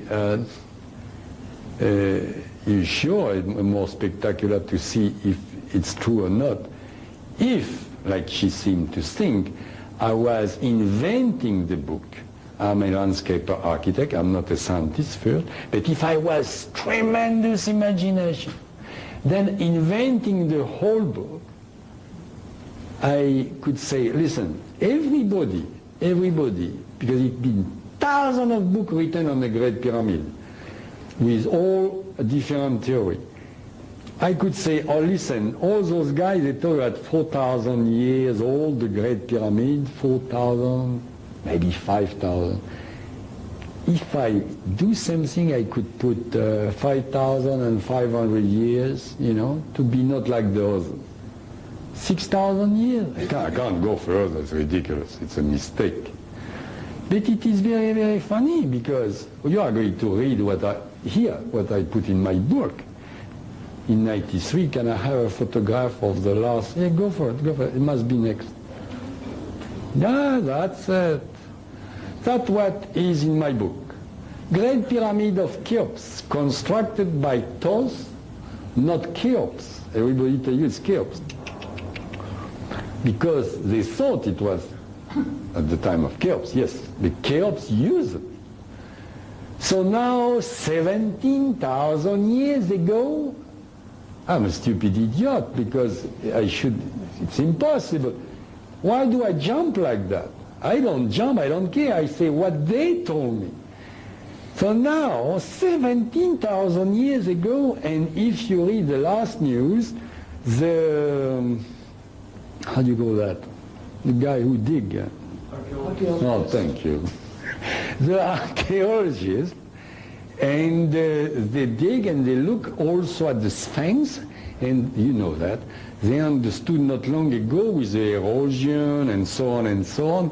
Oh my God, the Sphinx at the Great Pyramid is maybe 12,500 years, not more, 4,000.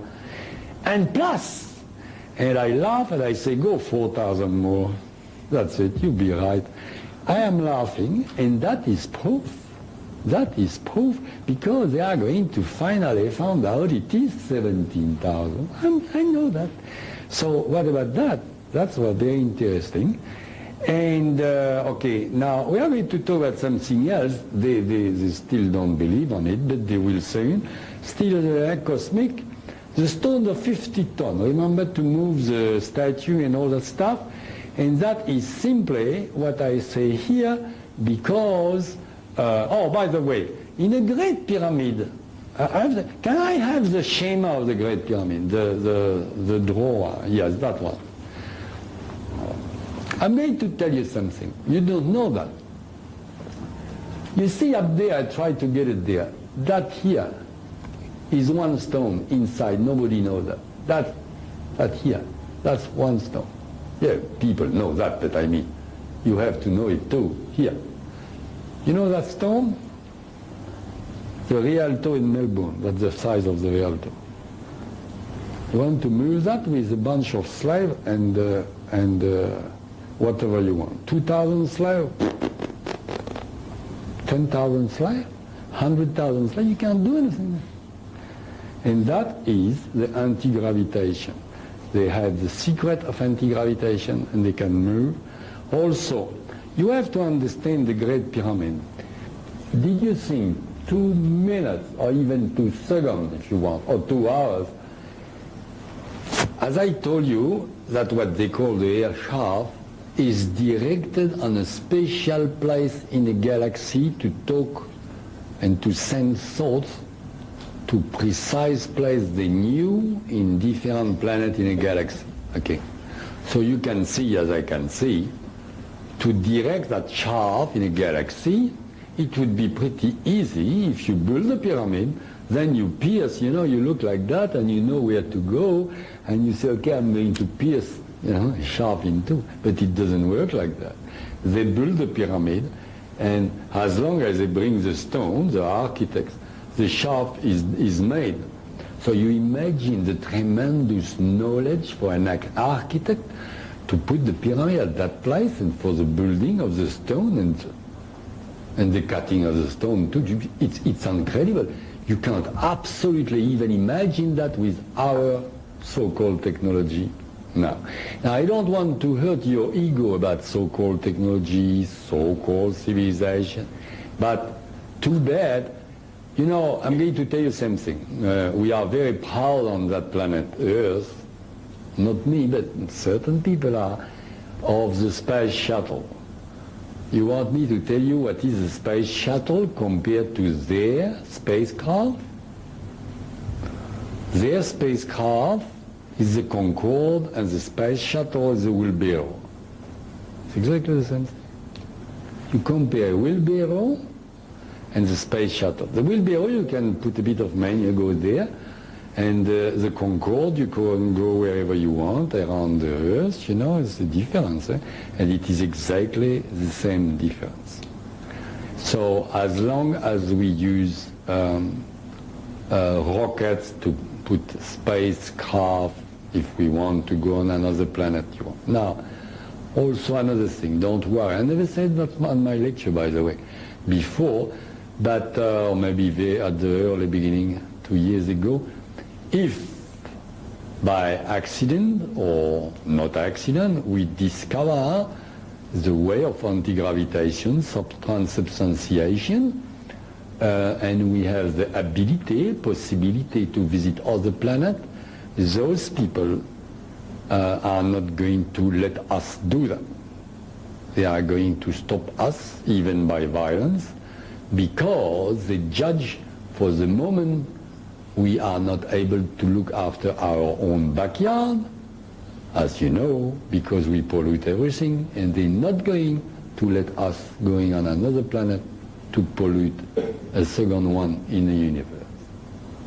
Now, at that time, as I say always, there's so many things to explain, so many things to talk, so many information in that book, and same time, I think I just touch the top of the iceberg, and I forget maybe lot of subjects or detail. And I ask the people here to be free to begin to ask absolutely, don't be shy, any question they want to ask. So here we go. I'm here. Yes, sir. The search for extraterrestrial intelligence, listening to radio waves and things, it's being done on a large scale at the moment. But a scientist called Fermi, I think it was 20 years or so ago, formulated what's now known as Fermi's paradox. That is that he feels that the galaxy should be teeming with life, and yet we are not aware of it, not perceiving it in a physical sense. And so do you have any comments to make on that? I didn't quite understand what you say about that scientist. He says the galaxy would be what? Teeming, full of life. Oh, yes, but I say that all the evening, that of course it's full of life. We have plenty planets inhabited in the galaxy. You read my book, didn't you? No. I've read half your book. Aha! I knew you didn't read the whole. But tomorrow I Pick another one. Yeah. Okay, you read chapter 12 tomorrow, and you shouldn't go to chapter 12 directly, but you'll see it is a lot of different. Yes, very good, your question. Very, very excellent. Thank you. I just didn't understand what you wanted me to tell you. Excellent. I can. Don't worry, don't be impatient. But yes, because we have of course, lot of planets are inhabited, but also different environment and different form of human being, but always humanoid. But you can have a form of certain planet, chapter 12, with a reptilian skin or a small person like that, another one bigger. The proof is with those people who are gigantic. Same, I saw alien, and I let you the surprise in chapter 12, which were about perfectly built like us, miniature, like that. That's their size, you know, in one planet. I don't know which one, but it is in our galaxy also, you know. You have a different planet inhabit. Now, science fiction like to show you monsters and things like that.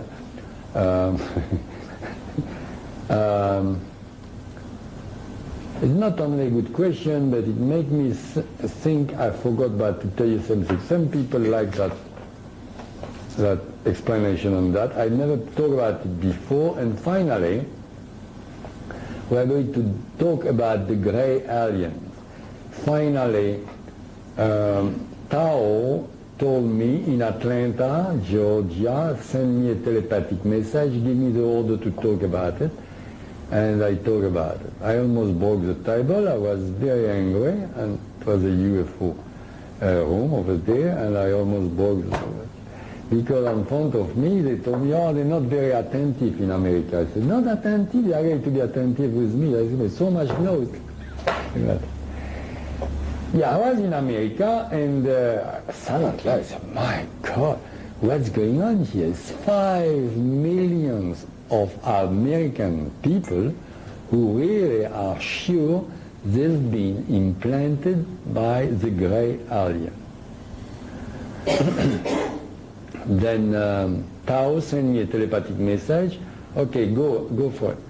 So then I say that, and first of all I told them the Roswell crash was true. It was 6 aliens in Roswell crash, 5 died, 1 being kept alive for a while. Good.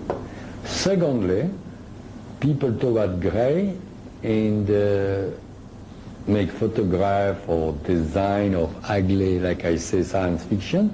It is a bit true because all poor people are very ugly. But I saw ugly one in chapter 12. I don't tell you where, it's a chapter 12.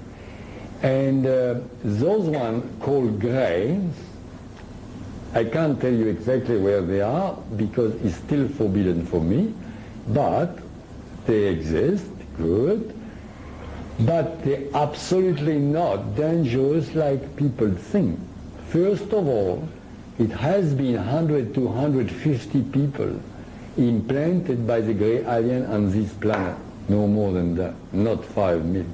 So you say, why 5 million people? Because it is a collective hallucination.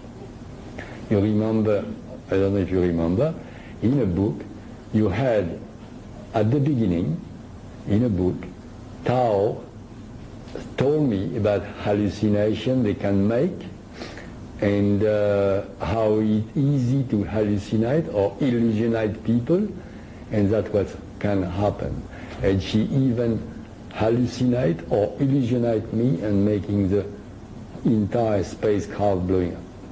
Good. Now, people have collective hallucination in America. Now, why the gray aliens are having, why the gray aliens are having, they have a problem. That's happened, they can have. Why is the gray alien having implanted about 100 to 150 earthly people. It's simple. Since 1948, with radiation, atomic radiation, which is very bad atomic radiation, we on this planet lose steady our immune system. For that, we can be very, very angry against people like Meureroa, French people, making atomic tests, because very bad. So the atomic radiation make us losing steady our immune system. Those people, those gray aliens, know that. Know we are losing steady. So they are on their planet almost completely dying by lack of immune system. So what's happened, they are very interested to see how we are going to react on that matter. So what's happened, they implant very, very tiny, of course, stuff inside of few people, but they are not in command of those people. They are just using that like a camera under the water, if you like, to living laboratory. But they're not endangering those people. So I know it's a bit difficult to understand, but it is like that. And they're not going to invite us. Also, for many of the extraterrestrial, people think, oh, we are going to be invited, You have to imagine something. You have to understand something very interesting. People who came here because it is a lot of rubbish about UFO, but it's still true stuff. Like 98% of sightings are mistake or people who want attention or blah, blah, blah. But it's still 2% of real spacecraft coming from different planets, visit us, observing us, repair the spacecraft, so on and so on. Of course, but not like people think it's it. Okay, those people, anyone they are, any who they are, have a tremendous technology already to come here and visit us, because we can do the same thing there. So imagine those people, they came and look at us and they say, oh my God, what a mess, because you have to admit we make a lot of mess around. They say, maybe we think you got beautiful building or machinery, they laugh. And you know what they do? Same time they look at us like we go on a monkey's cage and look at the zoo. Do you want to sleep and live with a monkey in a zoo? No, they don't. I'm sorry if I hurt you. But they look at us like that and they say, hello, bye-bye, see you later, And you're not going to be invited. But the story of the gray alien, are exactly like I told you. I hope everybody understood that one. It is just they are dying by lack of immune system, and they are interested in seeing if they can have, learn something from us, because we're not dying yet, but we steady losing our immune system. They want to know how we are going to get out of it to copy us, maybe a bit.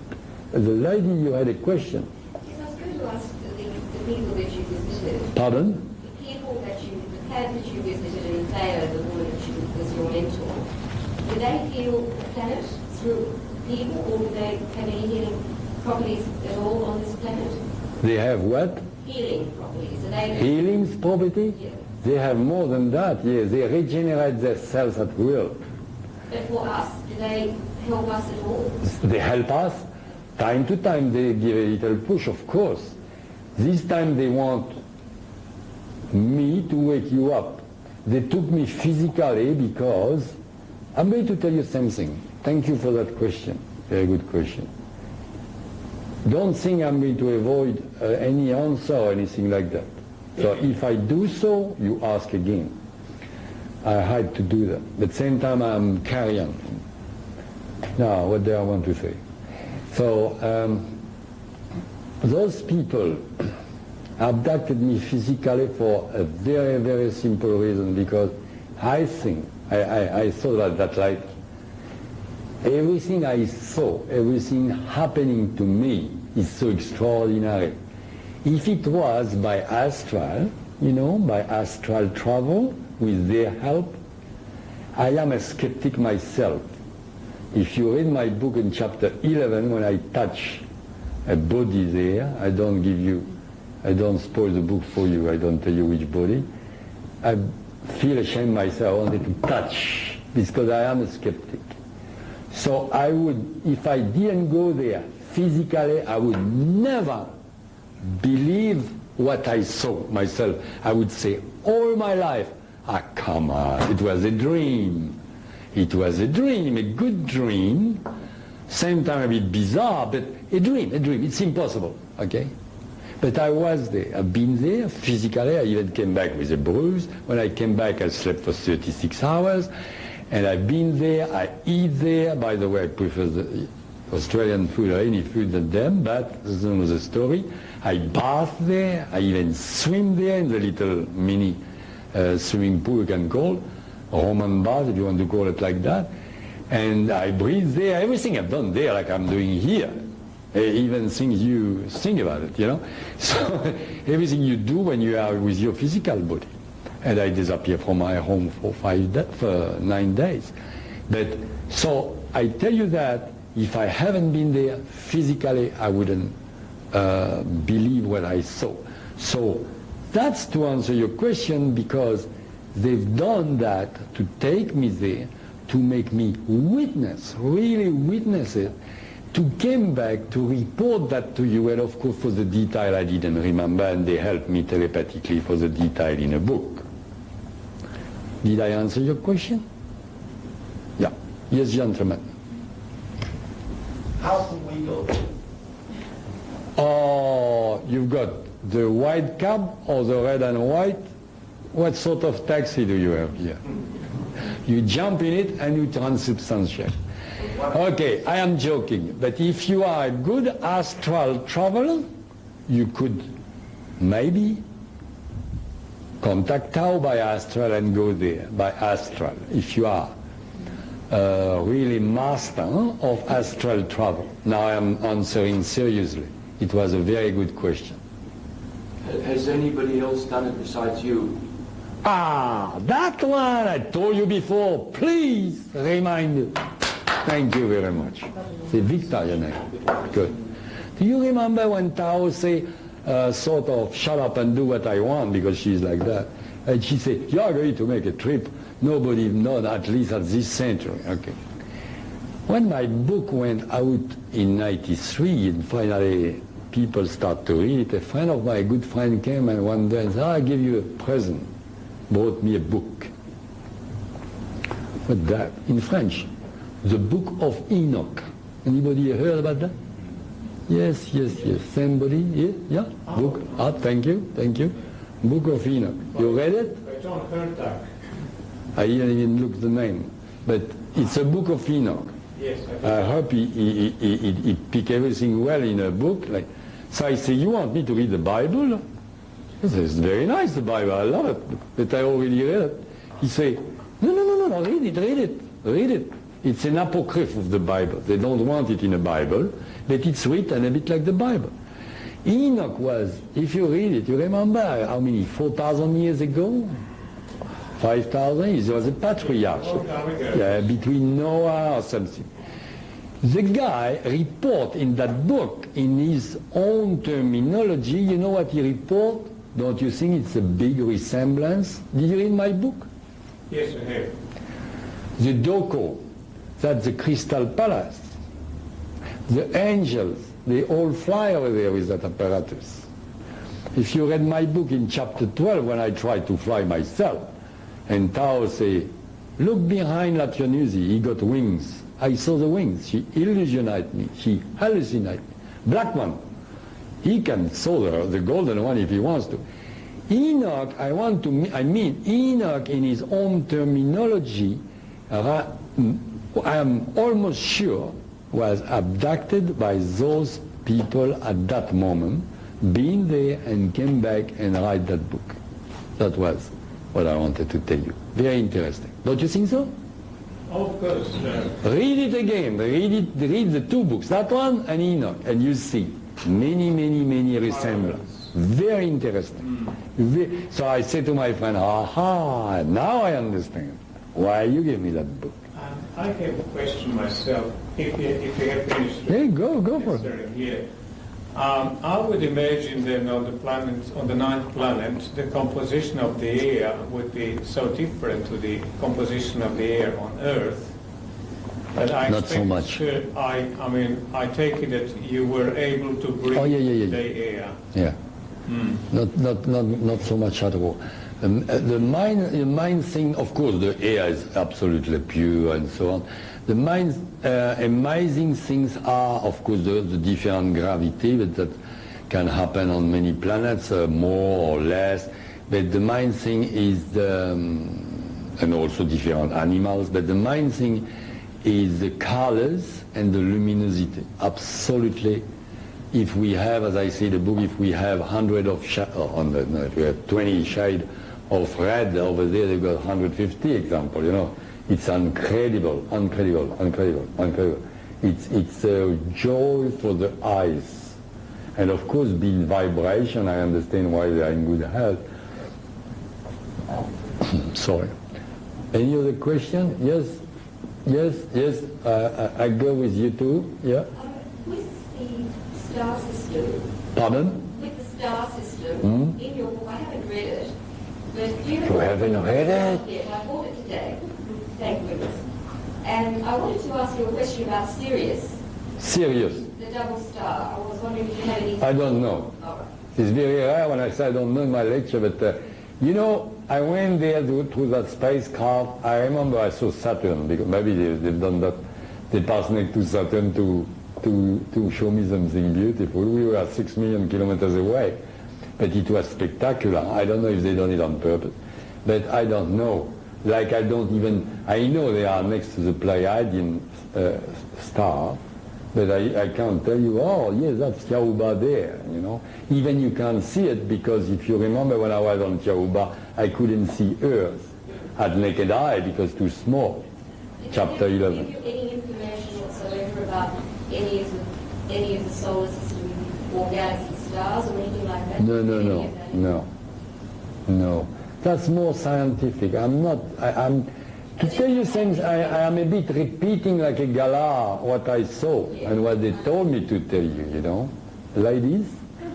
I was wondering, are we the only planet in the universe? Pardon? Are we the only planet in the universe that's destroying ourselves, or is there other planets like us, or we the only? No. In our category of planet, because they are by category, we are very low, of course, category, but which is nothing to do with.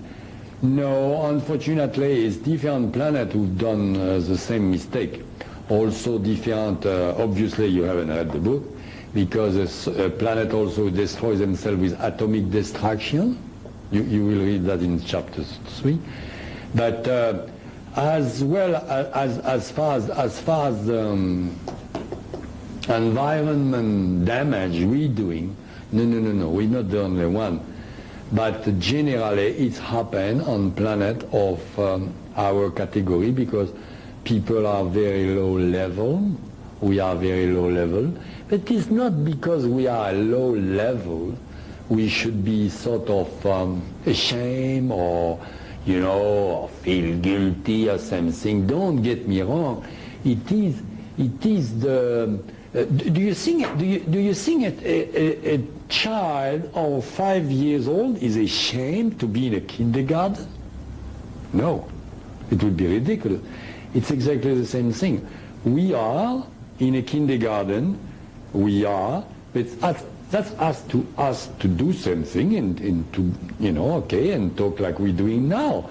It's okay, it's all right, but we are exactly at the place where we have to do. We have to do something. We have to start by. We are on the lowest category level planet, which means the environment around us is very hard, is very harsh. I should explain that to you much better about the category of planet, by the way. They are the 9th category. And if you read my book, you say, oh my God, oh, that dear lady here, she's, oh my God, you're lucky to be there. And she's right, many people tell me that, because it's like a paradise over there. Because on that high category level, the environment of the planet by itself is different of our environment. Like we said before, the air is like crystal is no pollution, they don't have disease, etc., etc. I give you a few childish examples. For example, if you go in North Queensland where I live, you go in the grass barefoot and you hurt yourself immediately with, yeah, I will be with you. You hurt yourself immediately walking on sensitive plant, which name exactly Mimosa pudica. That plant is doing that when you touch it. It's full of thorns and you hurt yourself. Why is that? Well, the nature has done that. It shouldn't be like that. Why do you take a rose, you smell the beautiful rose, you hurt yourself with thorns. You know what I mean? And it is, we have to learn this way, you know. Why do you have malaria, cancer, AIDS? It seems terrible. Some people say, God is terrible. No. It has been by nature done like that. Because that's the way we have to learn, very, very hard way, on that category level. And if we don't have the same environment, exactly like in a university, you don't have the same environment that you have in a kindergarten. Not the same toilet, not the same eating, you have your parents to look after you, you don't have the same stuff. Well, everybody knows that, you know. But the same stuff. That's what I mean when I talk about category of planet and level of planet. Yes, sir. Yeah, when you showed that picture of the moon, I may have misread it, but I thought I saw copyright 1959. Yeah.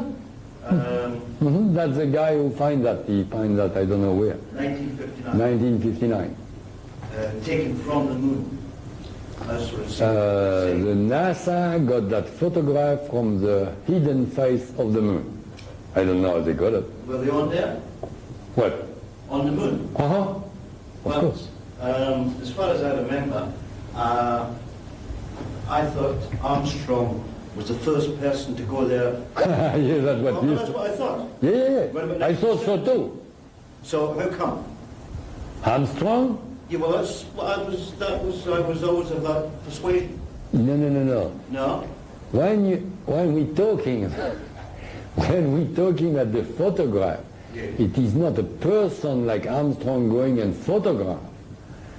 It is when they have a satellite around the moon and took photographs there. Satellite. Not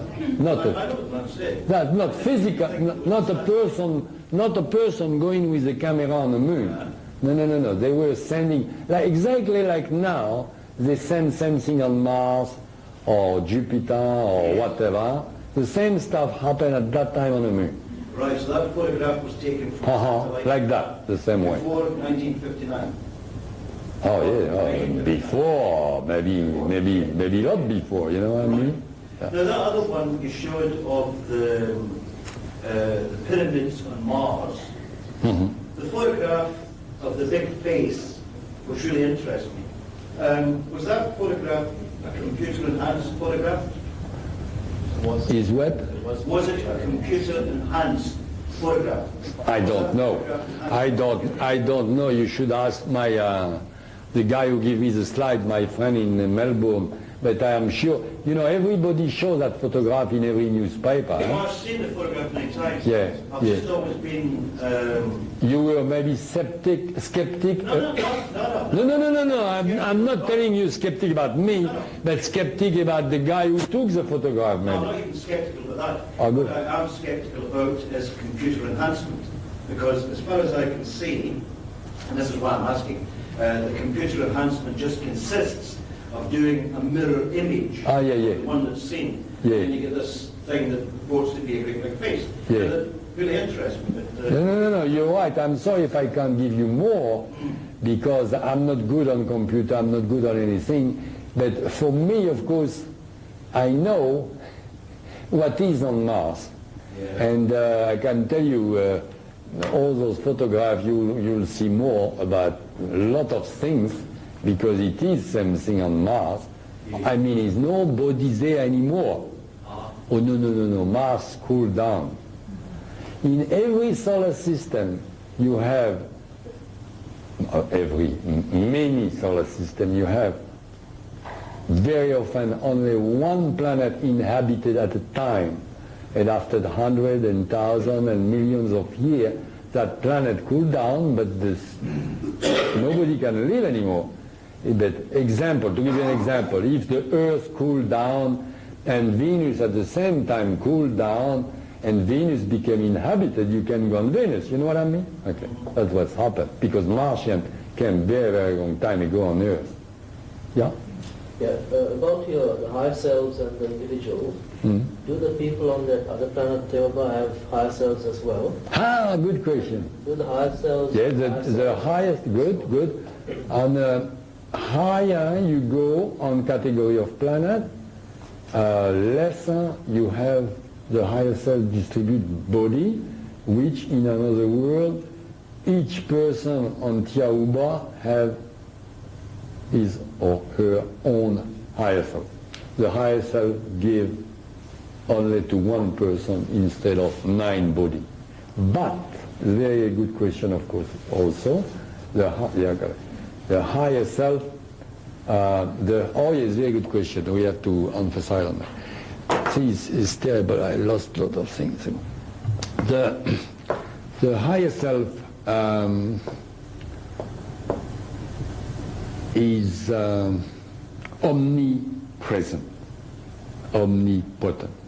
It means, of course you understood already, if you have a person in New York who got the same higher self you have here, and the higher self of the some person, your higher self has the possibility to help that person there and to help you here. So, if you like, it's a bit like people say Sai Baba can be at 10 places at the same time. It's exactly the same thing. Now, when we talk about higher self,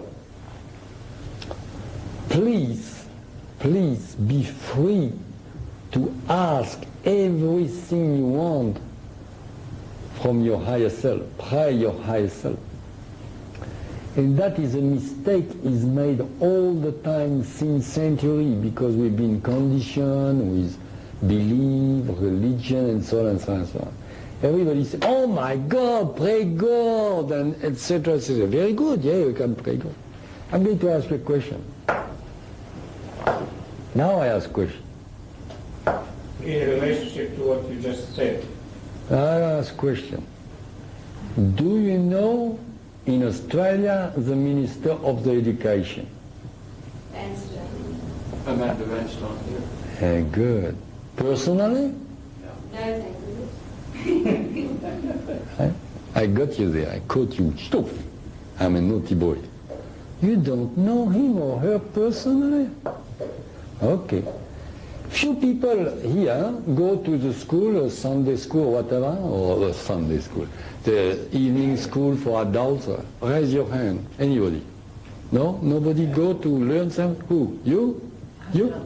You don't know anybody? Okay. You know your teacher? Do you know your teacher? Yeah, the teacher. Teacher is here like I am with you. You know me, you have a direct contact. But you don't know the Minister of Education, do you? You don't give a damn anyway. I'm sorry to make that comparison, but God is the Minister of Education. Yeah, he's responsible, but he's there.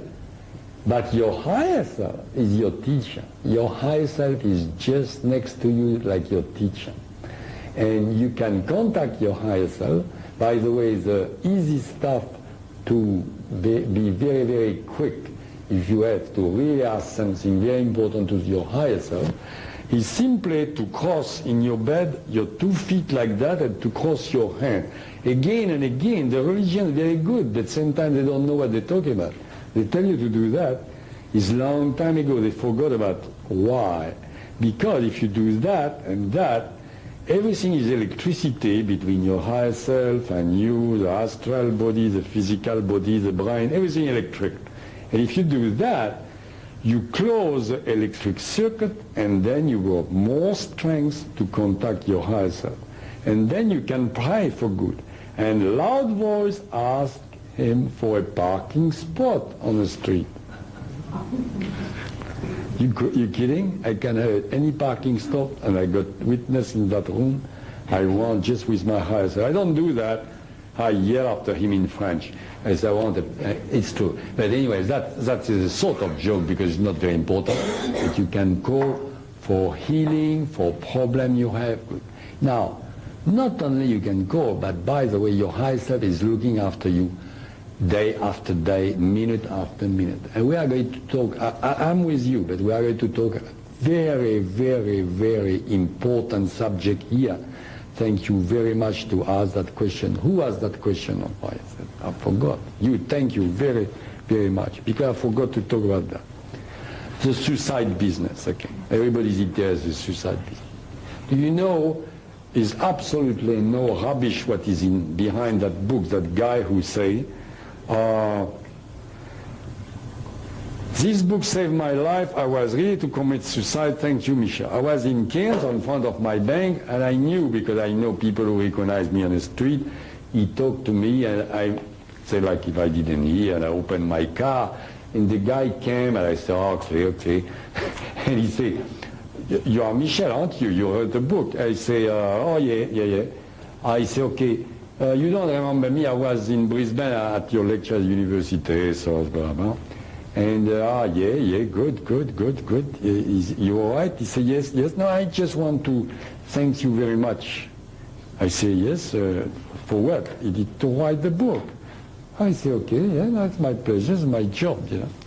And he said, but it's more than that. And he came to me like that, and he said, I was going to commit suicide, and just at that moment, I start to read your book. And I wouldn't be here if I didn't read your book. Okay. So I became very touched, of course, and I shake his hand here. You all right? You remember when I told you your higher self show you the video, and he show you the video for all your life, and your higher self erase everything, and you forget everything. You would like to know, like I do. Everybody wants to know what's happened tomorrow morning. When are you going to die? Ha! Maybe in 10 minutes, maybe in 2 minutes, maybe in 10 years. You don't know. Maybe he realizes everything, but he knows. Your higher self knows exactly the year, the month, the day, the minute, and the second you are going to die. No. But when you say, yes, I will be Michel Desmarquet, you sign a contract, chuk. And there's no signature like that, but it's worse than a contract. That's it. You make a contract with your higher self, which is a part of yourself, and it's finished. If you break the contract by committing suicide, and you can't, because we have, by the will of God, we have our free will. If you break the contract, he knows, and he's going to be not happy at all, and you have to reincarnate in 49 days, which is absolutely ridiculous, because it is a waste of time. I'm talking. Your higher self here is going never break the contract. Your higher self never ever break the contract, and your higher self say, I know he must die at 99 years, 2 months, 3 weeks, 2 hours and 5 seconds, and he makes sure you go there.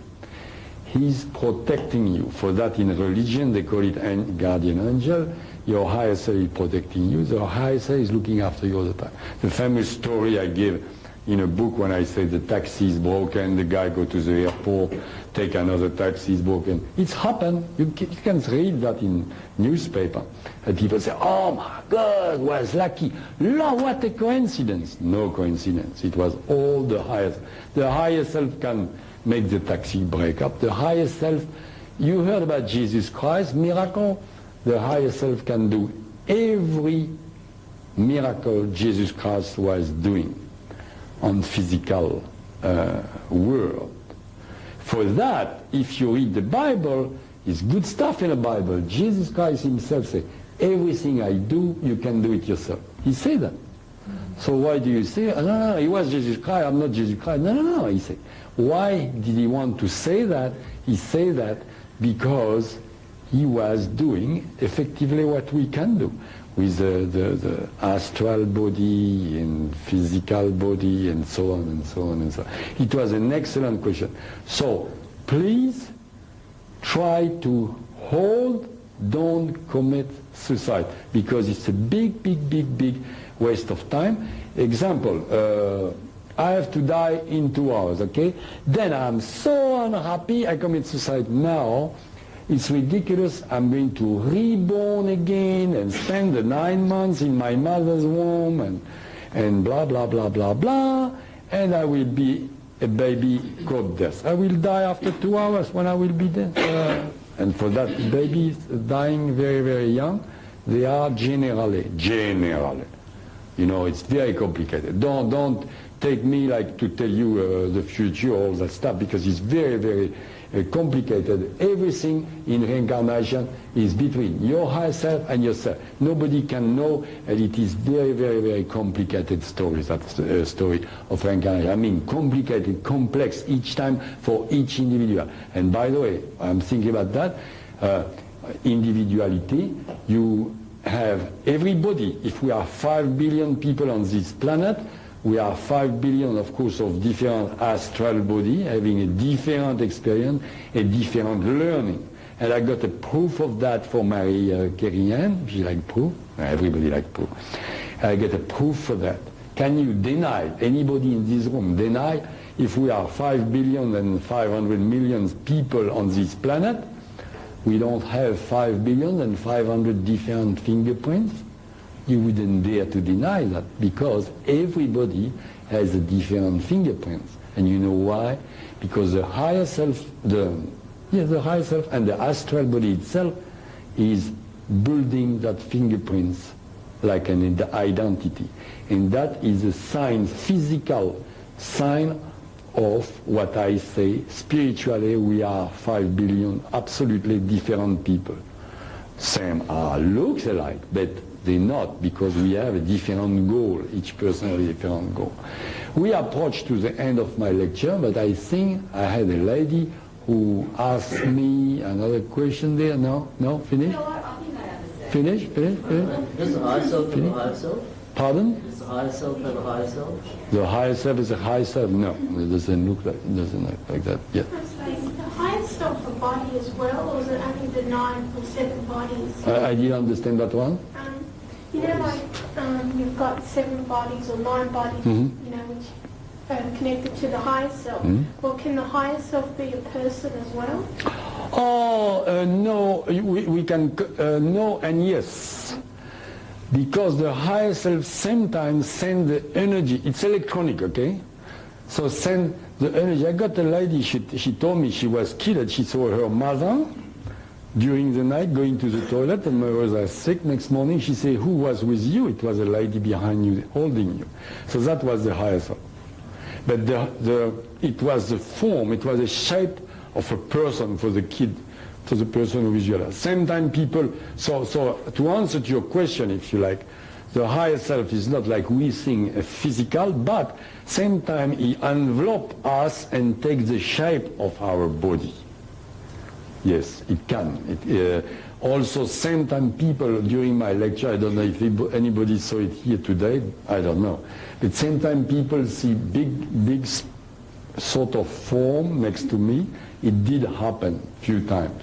And a lady, I don't want to embarrass her, and she's in this room today for the moment, and she told me yesterday evening, I was talking to her, facing her on the sofa, and she said, you don't feel anything? I said, no.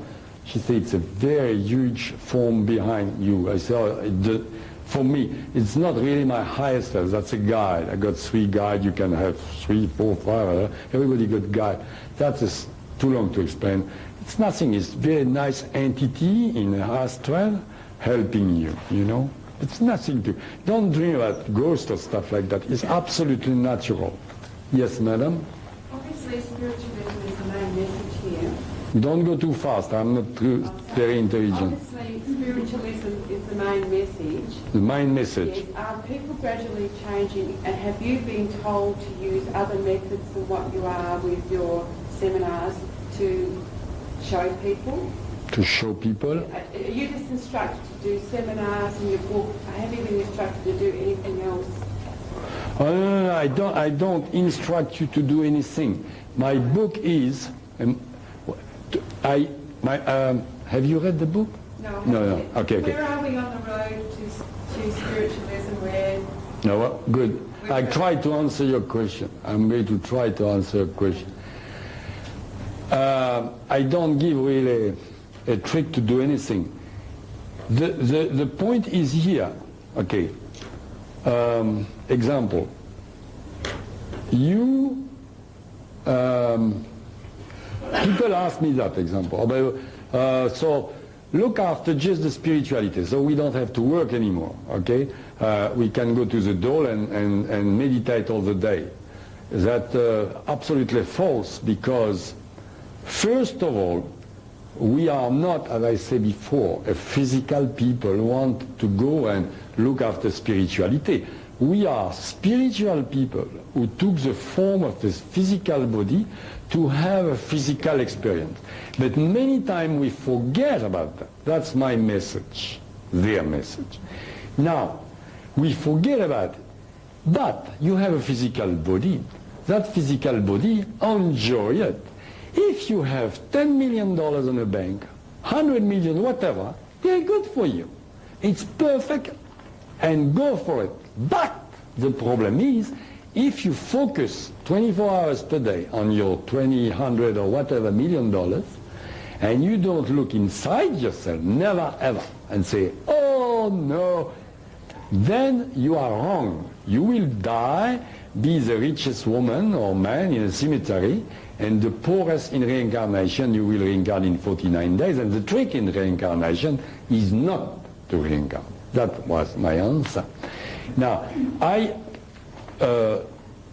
can't teach you, but I suggest people meditate and get in contact with their higher self and feel themselves as their real self inside themselves, the real astral body, contact. And by meditation is very good to time know where they came from and where they go, because finally to understand, you are exactly like the driver in a car. You know, you are inside your physical body. You use the physical body as an instrument to have a knowledge of something, and that's the beauty of it. We don't know what. For that is no good to go to the fortune teller, because if you remember, before to come in that physical body, you knew at that time what to learn, that everything been arise, and now every day is an adventure. So the best things to do during that adventure is to make the best of it. And I think that will finish my lecture for this evening. Yes? My question, Michel, goes back to the guardian angel. It's being said by psychic persons that there are guiding spirits around us. Pardon? I can't hear. Guiders, like guiding spirits around us. And intuition meant to come from them. Intuition? Intuition, yeah. Oh, yes, but we can talk a long time for the intuition. But the higher self is helping you all the time, give you intuition and stopping you doing that. But as I said before, you have to pray the higher self to have same time a bit of help. You know, some people feel a bit lost. You know, they totally lost. For that, many religions make a fortune, because people go together and somebody says same thing and they're not lost anymore. But religion are good for some people because that help them. Religion is a congregation of people together, like we are here. We can help each other. There's nothing really wrong. Religion is bad if religion is brainwash people or give. That's a very important thing. Thank you.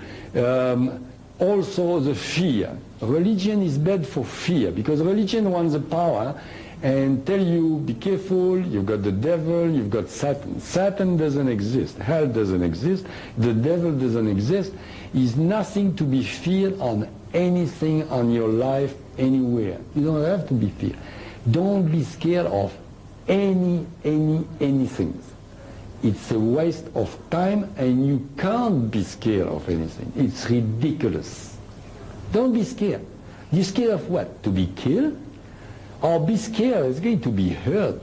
Don't scare any kid. If you kill me now, I bless you, because I know what's going the other side. And I didn't commit suicide. So I am big bargain there. You want to shoot? Michel, question. I wanted to just know whether there is any difference. You want me to smile? Whether there is any difference between the actual guiding spirits around us, 2 or 3, human to be, and a higher self. Yeah, the guides, they work hand in hand, if you like, with the higher self. The guides are entity, but you don't really know who are they. I don't. I never seen faces. I saw forms very time to time, and I can feel them. They give you also energy, but mainly the higher self gives you energy. In few of my lectures in the summer, I will bare arms on the Gold Coast, and one day it was so funny, a lady was like that. I said, oh my God, yeah, I'm going to have a problem. She doesn't like me, she's going to insult me or something. So I say, is it something? It was 120 people on the marquee, and I was playing with a chair. I didn't have a table. I say, she must be there or no with that chair. So I say, is it a problem, lady? She said, you are blue. She said, everybody look. And I didn't know what to say, and I say, oh yeah, as long as I'm not red, And I continue my lecture, and another girl who saw the same thing there told me it was people coming 20 minutes late, and she said, you remember those people? She told me another day. She said, yes. You became angry? I said, yes, I've never done that before in my lecture. I say, it's not good for other people. It's not fair. You should be on time. I was very angry. And she said, and I saw all your arm here became red, and your face became red. I said to that lady for a joke. I said, to get rid of her, I say, as long as I'm not red. And that one said, what's going to happen now? It's becoming red, it's becoming red. And I didn't know that story. And one day she told me that story, and we laughed about it, and I told her what I tell you, I didn't know. But that's to tell you, and few people saw me very, very blue. Okay, that's to answer to your question. And what is that blue? Simply, my higher self say, oh my God, he's tired at the end of the lecture. And he's there, because he's there, no problem. And yours is there too, by the way. And send me full of energy, a good energy, and then it's so much energy, it came with my electron, more energy, and my electrons start to vibrate, and you can see a blue light. That's what it is. Now, if the higher self is higher self, and all these are the sort of educational facility of the universe that individuals access, now, if we are a less stupid planet than the planet Theoba, we need... We're not stupid. Or less evolved. Yeah. Only we need more one-to-one tutoring, whereas on Theoba they've got one-to-one tutoring. Yeah. And we got only 9-to-1. Oh, that's not my fault. It's like that. It's not a matter, I think, of quantity, It's not like... It's like that by nature. I tell you what I learned, that's all. You have to ask Tao. We've got to establish a structure. Yeah. I'm very tired, and I think we've got about 3 hours or something like that. And I thank you very, very, very much to come at my lecture. And if you want... by the way, I have to tell you the truth. In each of my lectures, you see, I never prepare. The only thing I prepare to be not too chaotic, I say abduction, Bermuda, what? I don't know what even is that. Oh, go aboard the spacecraft, transubstantiation, Tiahuba, Doko, Ora, Master, Moon, Pyramid, and after that the question. So I never prepare, because if you go in Paris and you see the Arc de Triomphe, I'm not going to prepare to tell people, so I remember everything, many things. So I never prepare. So what's happened with question everything, Each of my, I got a guy on the Gold Coast. The guy is 6 foot something. You can't miss him, okay? He's from UFO people. He got the thing. He came at each of my lectures. So one day I was sick of that, and I said, "Excuse me." He said, "Yes." He said, "Aren't you bored? You came at about 16 of my lecture." And he said, "No." I said, "What do you mean?" He said, "Each time I came, I learned something new." I tell you that because people told me that. I don't know how I do that. I say, "Really? I thought I repeat always the same thing." And no. But it's interesting because people ask questions. Then I say, "Oh, yes, I forgot that one." And for that, each time is different. Of course, same time I make fun. Sometimes not very good because I'm too tired. Today I was not too bad. Thank you very, very much. I felt your love. There's a lot of loving people this evening. Thank you very much. Thank you. No, don't applaud. But it's okay. Thank you very much.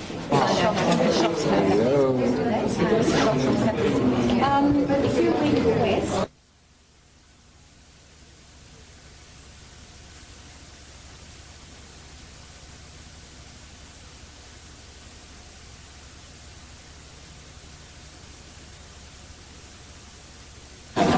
whereabouts they've been distributed.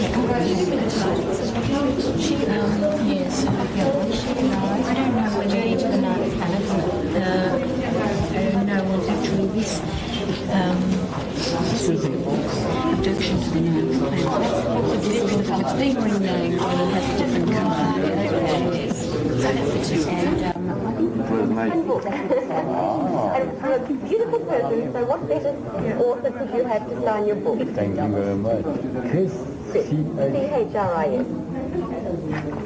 Thank you so much. Just stay away.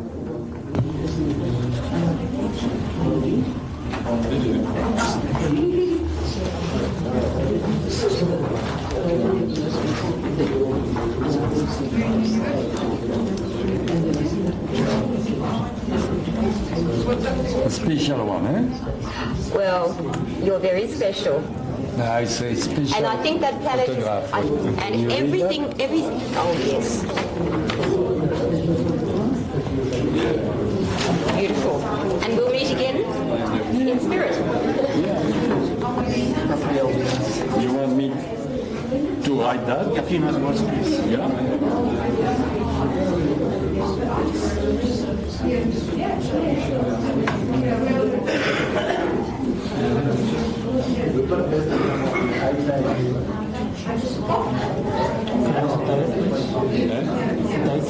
Oh yeah. The ninth place. Yeah.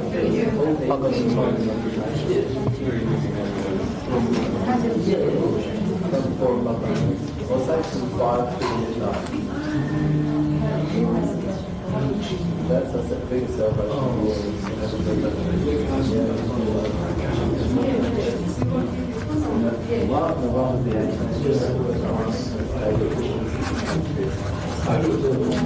Thank you very much, Michael. It has been very nice to meet you. Yeah. Me too. Thank you very much. Wow.